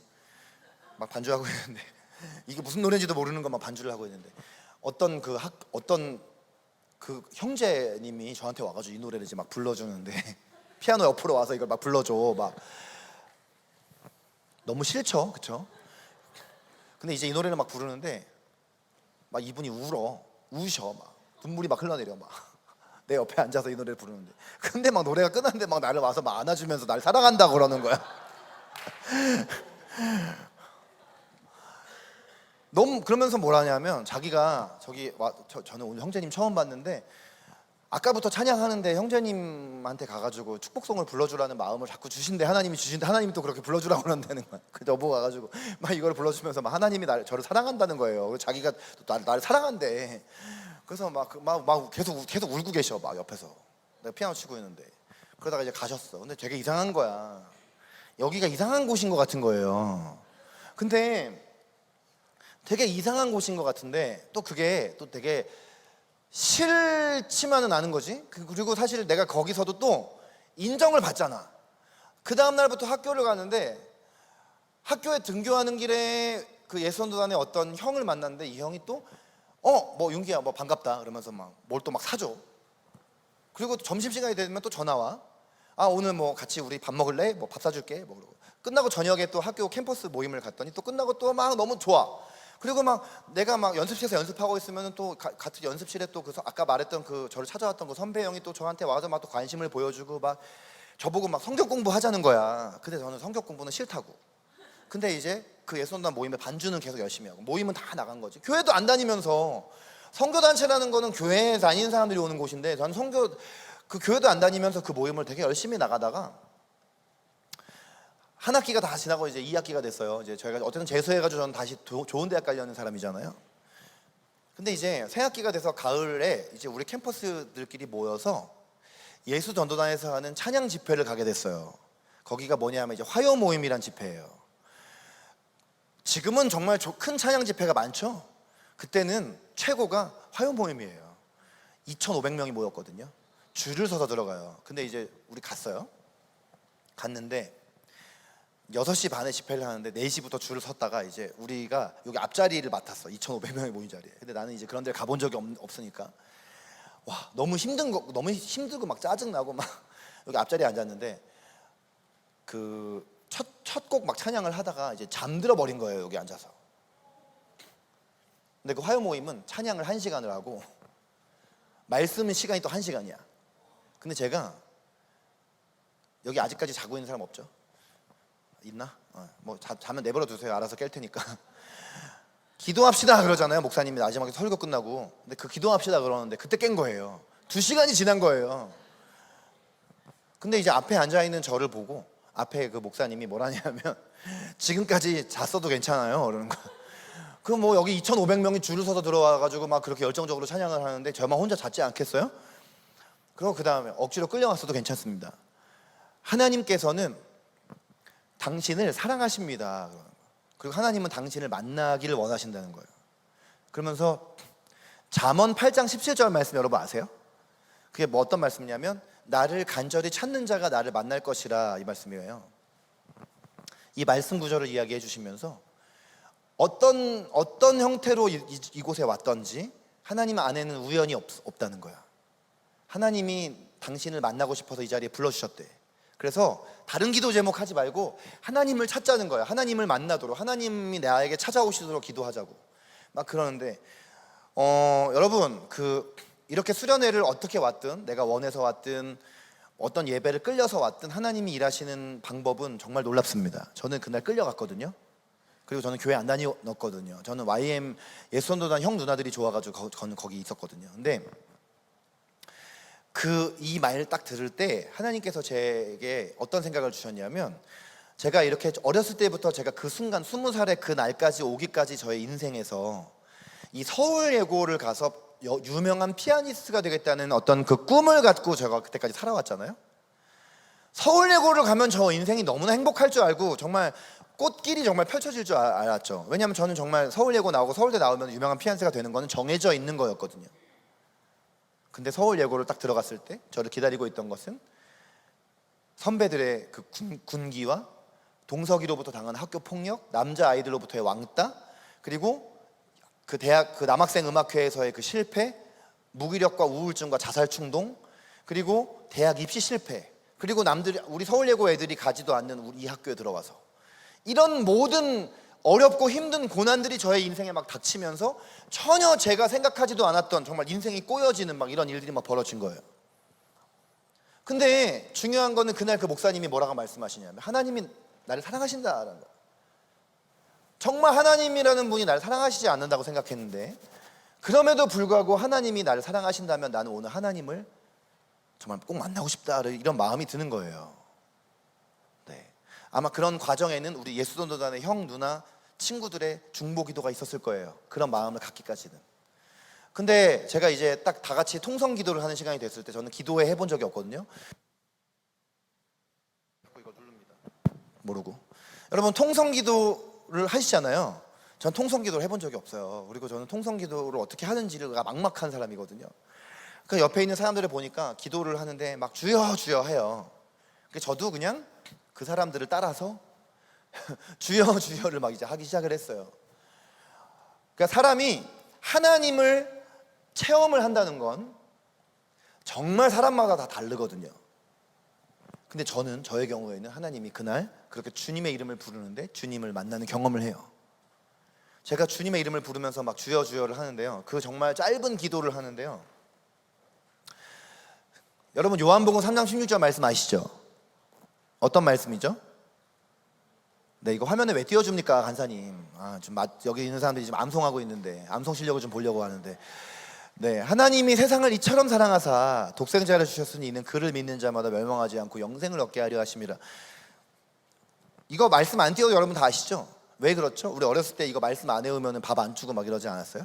저도 그랬거든요. 저 여름 성경학교 가면 이 말씀을 암송을 안 하면 밥을 안 주니까 이 말씀 억지로 암송을 했는데 이게 무서워. 20살에 그 화요 모임에 그 집회를 갔더니 이 말씀이 생각이 나는 거야. 그 시간에 하나님이 나를 사랑하셔서 예수님을 보내주셨다고 어렸을 때부터 그래도 들어왔던 그 말씀 구절이 떠오르면서 이 말씀이 믿어지고 예수님을 내가 그 순간에 영접하게 되는 거예요. 근데 주님이 마치 저의 마음 가운데 말씀하시는데 어떤 말씀에 마음의 음성을 주시느냐, 아 윤기야, 내가 너를 정말 사랑한다. 그리고 한 번도 너의 인생을 내가 포기한 적이 없다. 너가 생각할 때 너의 인생은 실패한 것처럼 보이지, 20살에 대학도 떨어지고 자존감도 바닥을 치고 이러니까 내 인생이 완전히 실패한 것 같은 거예요. 아무런 목적도 계획도 소망도 없는 무기력한 그런 날들을 보내고 있는 저의 삶에 여전히 하나님은 나를 사랑하신다고 하시고 그것이 실패가 아니라고 말씀하시고 그 모든 시간들은 하나님께서 나를 사용하시기 위해서 준비하는 시간이었다는 걸 알게 하셨어요. 제가 그날 막 정말 짧은 주여 주여 하면서 막 기도를 하고 제가 그날 또 놀랍게도 방언을 받습니다. 이상하게도 제가 기도를 할 줄 모르니까 주님이 그날 방언을 주셨나 봐요. 그래서 막 방언을 하고 있는데 주님이 저에게 어떤 한 딱 장면을 보여주시는데 제가 맨날 자취방에서 술 마시면서 나는 쓰레기야 그랬잖아요. 근데 여러분 그날 그 방 안에 제가 혼자 있었던 게 아니더라고요. 저는 그 자취방에 제가 혼자 있었는 줄 알았는데 그 방에 예수님이 같이 있었더라고요. 예수님이 그럼 뭘 하셨는가? 제가 그때 그렇게 술 먹고 맨날 나는 쓰레기야 라고 할 때 제가 그렇게 죽고 싶었어요. 지금처럼 이렇게 자살이 정말 온 나라의 유행처럼 막 자살을 할 때 같았으면 전 자살했을지도 몰라요. 그런데 예수님께서 저의 생명을 지켜주셨더라고요. 자살하지 않도록 제 인생 자체를 포기하지 않고 그래도 대학교에 올 수 있도록, 그리고 대학교에 와서 이 정말 하나님께서 나를 예선도단의 좋은 간사님, 형 누나들을 만나게 해주셨고 이 주님을 예배하는 이 화요 모임의 자리에 나를 불러주셨구나, 그걸 알게 하시더라고요. 그러니까 제가 그날 화요 모임의 집회가 끝나고 딱 그 예배당을 나오는데요, 너무나 달라진 거예요. 인생이 너무 인생이 달라진 거예요. 오늘 우리도 예수님을 만나면 이렇게 인생이 달라집니다. 그리고요 한 3가지 정도 저의 삶에 변화를 주셨어요. 첫째, 말씀과 기도 생활을 하기 시작하면서 하나님의 살아계심을 점점 더 크게 느끼게 됐다는 거예요. 두 번째는 더 이상 제 인생이 실패라고 생각이 들지 않았어요. 하나님이 나를 사랑하시기 때문에 내가 좋은 대학 가지 않았고 지금 내가 유망해 보이지 않아도 하나님이 내 인생을 사용해 주실 것이다. 나는 실패자가 아니다. 옆에 있는 사람이 당신은 실패자가 아닙니다. 자, 더 놀라운 3번째 변화는 그 동석이와 나를 왕따시켰던 친구들, 나를 막 빠따 때렸던 그 선배들, 그들이 용서가 되었다는 거예요. 그들을 용서할 수 있게 되었다는 거예요. 너무나 정말 하루하루가 행복한, 주님을 만나고 행복한 날들이 지나가게 되었고, 그 해 20살 겨울방학이 되었을 때 제가 이제 고향에 내려와서 우리 원주에 있는 저희 교회 동생들을 데리고 수련회에 가게 되었어요. 연합수련회, 막 사람들이 막 몇백 명 오는 그 수련회에 갔는데, 그 수련회 마지막 날 마지막 집회 때 이 3박 4일의 마지막 오전 예배 때 앞에서 수련회를 진행하는 목사님이 막 여기 있는 그 청소년들을 향해서 선교사로 나갈 사람을 막 일어나라고 막 하는 거예요. 해외 선교사로 나갈 사람 막. 근데 막 또 막 열정이 막 넘치는 우리 청소년들이 주님을 만났으니까 막 선교사로 나가겠다고 막 일어나는데, 저는 이제 저도 하나님을 위해 살고 싶은 욕심이 있으니까 선교사로 내보내달라고 막 기도를 하고 있었는데 하나님이 저한테 응답을 안 주세요. 그래서 좀 되게 실망을 했어요. 저는 여러분 같으면 선교사로 응답 안 주신다고 실망하겠어요? 지금 생각하면 선교사로 나간다는 거는 엄청난 그 헌신과 희생과 정말 고생과 고난이 있는 그런 길인데, 근데 저는 그때 주님을 만난 지 얼마 안 됐으니까 그렇게 기도를 하고 있었는데 주님이 저에게 어떤 나라의 선교사로 나가라는 마음을 주시는 것이 아니라 이렇게 그 대한민국의 청소년들이 이렇게 학교로 등교를 하는 뒷모습, 여러분들은 학교로 등교할 때 여러분의 뒷모습이 어떻습니까? 학교에 갈 때 여러분들 막 되게 기대되세요? 막 엄청 오늘 학교에 가면은 너무 어떤 즐겁고 신나고 좋은 일이 있을까? 우리 자매님은 내라고 하셨는데 대부분은 지금 고개 돌리고 있어요. 학교에서 나를 기다리고 있는 것은, 내가 학교 다닐 때 나를 기다리고 있던 건 학교 폭력과 왕따거든요. 그리고 대학을 어디를 갔느냐에 따라서 등급으로 사람을 비교하고 매기는 어떤, 선생님들도 그 대단한 서울예고에서도 서울대 가래, 연대 가래, 한예종 가래, 이대 가래 이거 다 구분해가지고 막 그 안에서 비교가 일어나고 열등감과 우월감 가운데 있는 학교 환경, 그러면서 자살 충동도 느끼고 우울증에 걸리기도 하고. 여러분, 그런데 바로 그곳이 제가 가야 할 선교지다. 하나님은 저에게 이 대한민국의 청소년들, 눈으로 볼 때는 아무런 소망이 없어 보이지만 여전히 내가 하나님께서 사랑하시는 이들을 향해서 하나님께서 나를 부르셨다는 걸 알았어요. 그렇기 때문에 그 청소년 시절에 저에게 그 많은 어려움들을 저에게 주셨다라는 것. 그래서 청소년들에게 하나님의 사랑을 전하는 자가 되어달라고 하나님은 저에게 부탁하셨어요. 그리고 저는 그날 너무나 많이 울었어요. 왜냐하면 저는 제 인생이 실패인 줄 알았는데 하나님이 저의 인생을 향한 목적과 계획이 있었더라고요. 여러분도 여러분의 인생을 향한 목적과 계획이 분명히 있습니다. 그리고 그 수련회에서 돌아와서 함께 그 수련회를 갔던 그 교회 동생들과 함께 원주에 있는 그 중학교 고등학교에 가서 국기기양대에서 기도 모임을 하기 시작했어요. 저는 학교 학생이 아니니까 이제 학기가 시작되면 학교에 못 가죠. 학교에 갔더니 처음에는 이 애들이 학교에서 기도를 하니까, 애들이 기도 모임을 하고 있는데 공개적인 그 국기기양대에서 기도를 하니까 점심시간에 밥을 먹고 이렇게 반찬을 막 그 기도하는 애들 얼굴에다 막 던져요. 쟤네 사이비야 말하면서.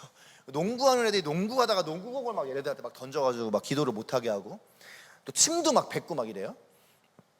처음에는 그런 일이 막 있었어요. 근데 한 달, 두 달 지나니까요, 한 명, 두 명 다른 교회 애들이 와서 같이 기도를 하고, 교회를 안 다니던 애들까지도 호기심에 거기 왔다가 교회를 가게 되는 일이 벌어지고, 안 믿는 어떤 애가 막 그 학교에서 기도 모임 하는 애들을 보고 기도 모임을 하는 애들이라는 걸 알고, 야, 나 이런 문제가 나를 위해 기도해줘. 이런 일들이 일어나면서 이 친구들이 모여서 함께 모여서 원주에서 연합 집회를 하게 됐어요. 그게 이제 다윗 세대의 시작이에요. 그리고 다윗 세대에서 2000년 11월에 원주 제1장로교회를 빌려서 부흥 집회를 열었는데, 수능 시험 다음 날 금요일 저녁에 1800명이 그날 예배를 오게 되고, 이것을 통해서 원주 지역과 심지어 이 횡성까지 학교마다 기도 모임들이 막 시작이 막 되기 시작을 해요. 그러면서 제가 이제 23년간 저의 인생을 이렇게 다윗 세대를 통해서 제 인생을 이렇게 돌아보니까요, 하나님이 저의 정말 아무것도 정말 없는 약하고 부족한 저의 삶을 통해서 너무나 크고 놀라운 일들을 많이 하셨더라고요. 저의 고통과 상처가 하나님의 치유를 경험하고 나서 다른 사람에게는 오히려 빛을 비추는 역할을 했더라고요. 그래서 정말 저는 23년 동안 이 다윗 세대에, 혹은 또 제가 사역하는 교회에, 또 제가 이렇게 수련회나 집회에서 만난 많은 청소년들 중에 정말 많은 학교 폭력 피해자 친구들과 자살 충동을 갖고 있는 친구들과 우울증에 빠진 친구들을 많이 만났어요. 저는 오늘도 이렇게 오면 이게 참 놀라운 것인데, 이렇게 여러 명이 앉아 있어도 여러분 중에 이 안에서도 누가 왕따인지, 지금 이 친구가 학교에서 왕따 당하고 있는 친구인지, 혹시 자살 충동이 있는 친구가 아닌지를 볼 수 있는 눈이 있습니다. 제가 말씀은 안 해드릴게요. 근데 그런 눈이 있어요. 저는 이상하게도 나중에 물어보면 그 친구가 맞대요. 근데 그게 왜 그런가 보니까 그게 제가 경험했던 일이기 때문이더라고요. 제가 겪었던 일이기 때문에. 여러분, 정말 23년 동안 정말 많은 청소년들에게 하나님의 사랑을 전하는 일을 했고, 여러분, 지금 제가 같이 고등학교, 대학교 동창 친구들이 있잖아요. 피아노과 같이 나온 친구들, 또 이렇게 믿음 크리스찬 친구들하고 여전히 관계를 맺고 가끔 동창 모임을 가는데, 그 동창 모임에 있는 그 친구들, 지금 제 나이 정도 된 친구들 대부분 다 교수님들이거든요. 전국의 각 대학 교수들이에요. 대부분 다 이제 다 유학 갔다 오고, 유학 갔다 와서 또 한국에 들어와서 또 시간 강사 자리를 또 오디션을 뭐 100대 1 모습 오디션 봐가지고 또 대학 강사를 하다가 또 그 다음에 교수가 이제 겨우 돼서 자리 잡은 친구들, 혹은 막 진짜 연주가로 성공해가지고 지금 유럽이나 미국에서 연주 활동하는 친구들이거든요. 근데 이 친구들이 이제 저를 만나면, 제가 이제 목사인 걸 아니까 저보고, 야, 너 참 힘들겠다 그래요.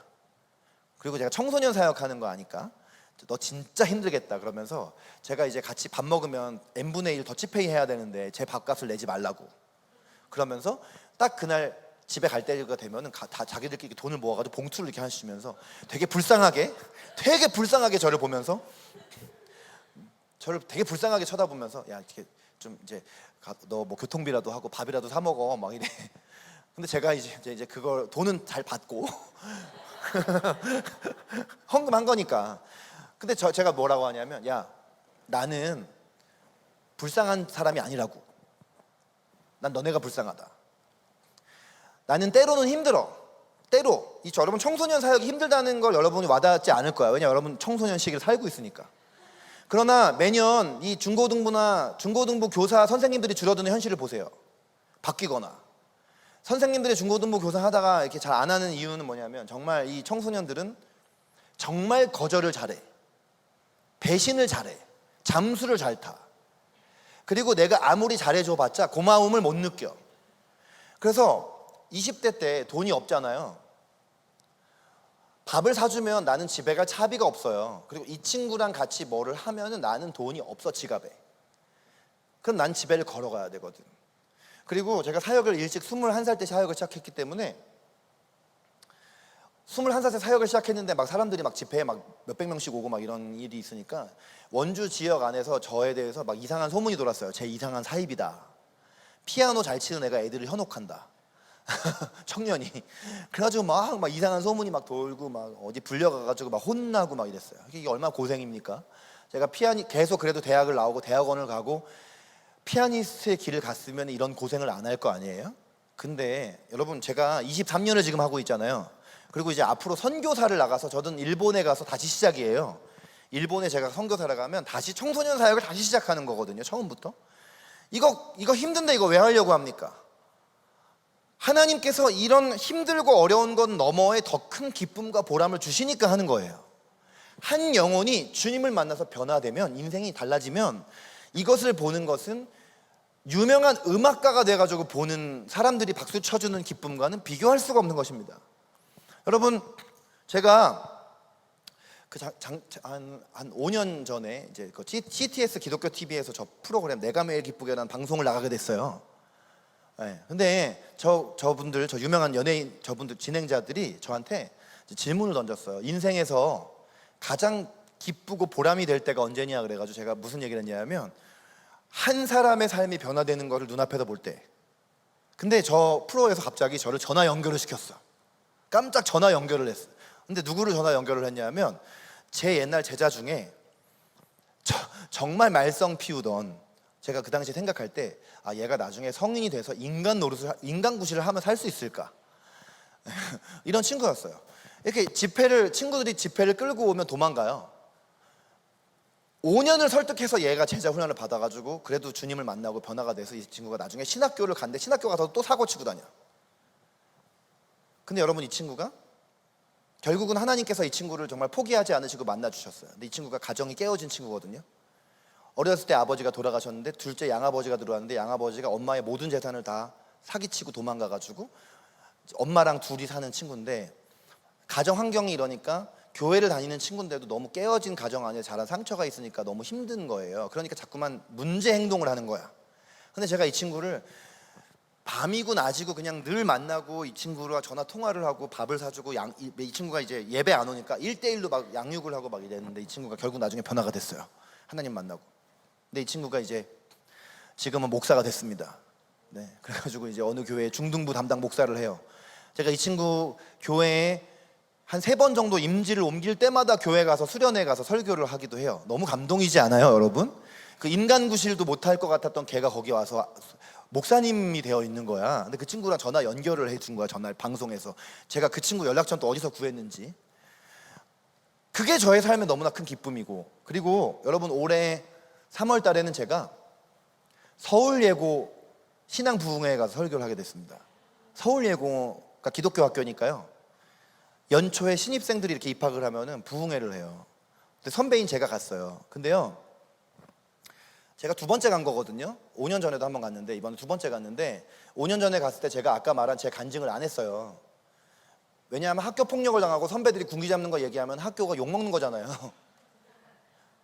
근데 이번에 갔는데 학년별로 세 번, 1학년, 2학년, 3학년 학년별 선교를 해야 되거든요. 3번을 해야 되는데 제가 첫 시간에 2학년 설교를 할 때 마음에 부담이 막 오는 거야. 이걸 얘기를 해야 될 것 같은 거예요. 막 학교 폭력에 대해서나 이런 거에 대해서. 그래서 제가 그냥 해버렸어. 1교시에 내가 이걸 간증하고 2교시에 쫓겨나도 괜찮다는 마음으로 해버렸어. 그랬더니 했는데 끝나고 제가 목사님 눈치를, 교목 목사님 눈치를 이렇게 봤거든. 제가 이거 얘기했는데 괜찮아요? 그랬더니 목사님이 괜찮대. 괜찮다는 거야. 계속 하시라는 거예요. 그래가지고 그날 3번을 설교할 때 제 간증을 다 했어요.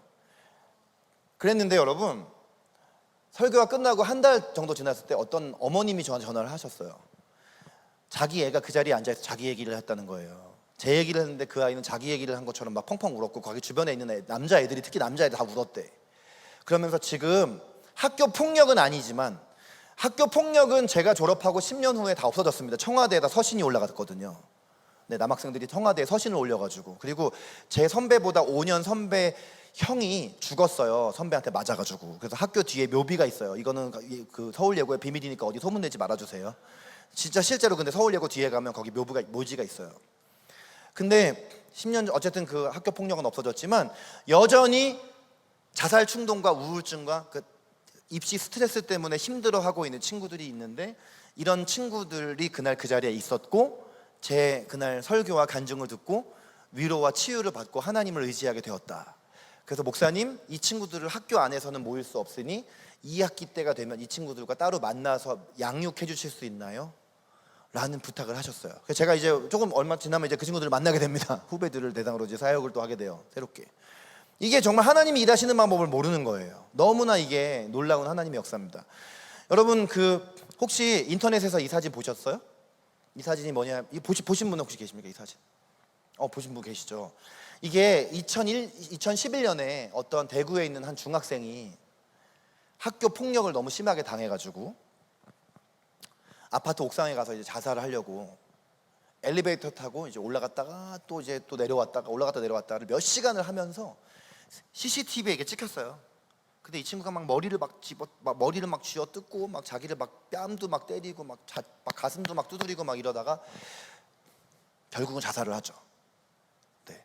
근데 이 사진이 공개가 이렇게, 저는 이제 이 사진 여러분들 보여드리는 이유는 이제 제가 이 사진을 되게 자주 보는 사진. 왜 보느냐 하면, 여러분, 저 친구가 제 모습이잖아요, 과거에. 그리고 우리 안에도 이런 모습이 있을 수 있어요. 그렇죠? 우리가 지금 겉으로 보여지는 우리 겉으로 보여지는 정말 밝고 명랑하고 행복해 보이는 저 사람의 삶에는 혹시나 저 친구의 모습이 있을지도 모른다. 우리랑 아주 가까운 누군가 지인 중에 저런 친구들이 있을 수도 있다. 근데 만약에 저런 친구에게 누군가가 다가가서 사랑한다고 말해주고 그의 고통과 상처에 공감해주고 위로해주면서 거기서 끝나는 것이 아니라, 나도 너와 같은 고통과 상처를 경험했지만 그런 나를 위로해주시고 치유해주시고 사명을 주신 분이 계신다. 그분은 바로 하나님이셔 라고 이야기해줬다라면 얼마나 많은 저런 사람들의 생명을 건질 수 있었겠어요. 여기 있는 여러분 중에도. 작년에 2022년 청소년 통계를 보십시오, 여러분. 지금 수년째, 거의 20년 가까이 청소년 사망 원인 1위가 자살입니다. 그리고요, 더 놀라운 통계 자료, 우리 대한민국 청소년 중에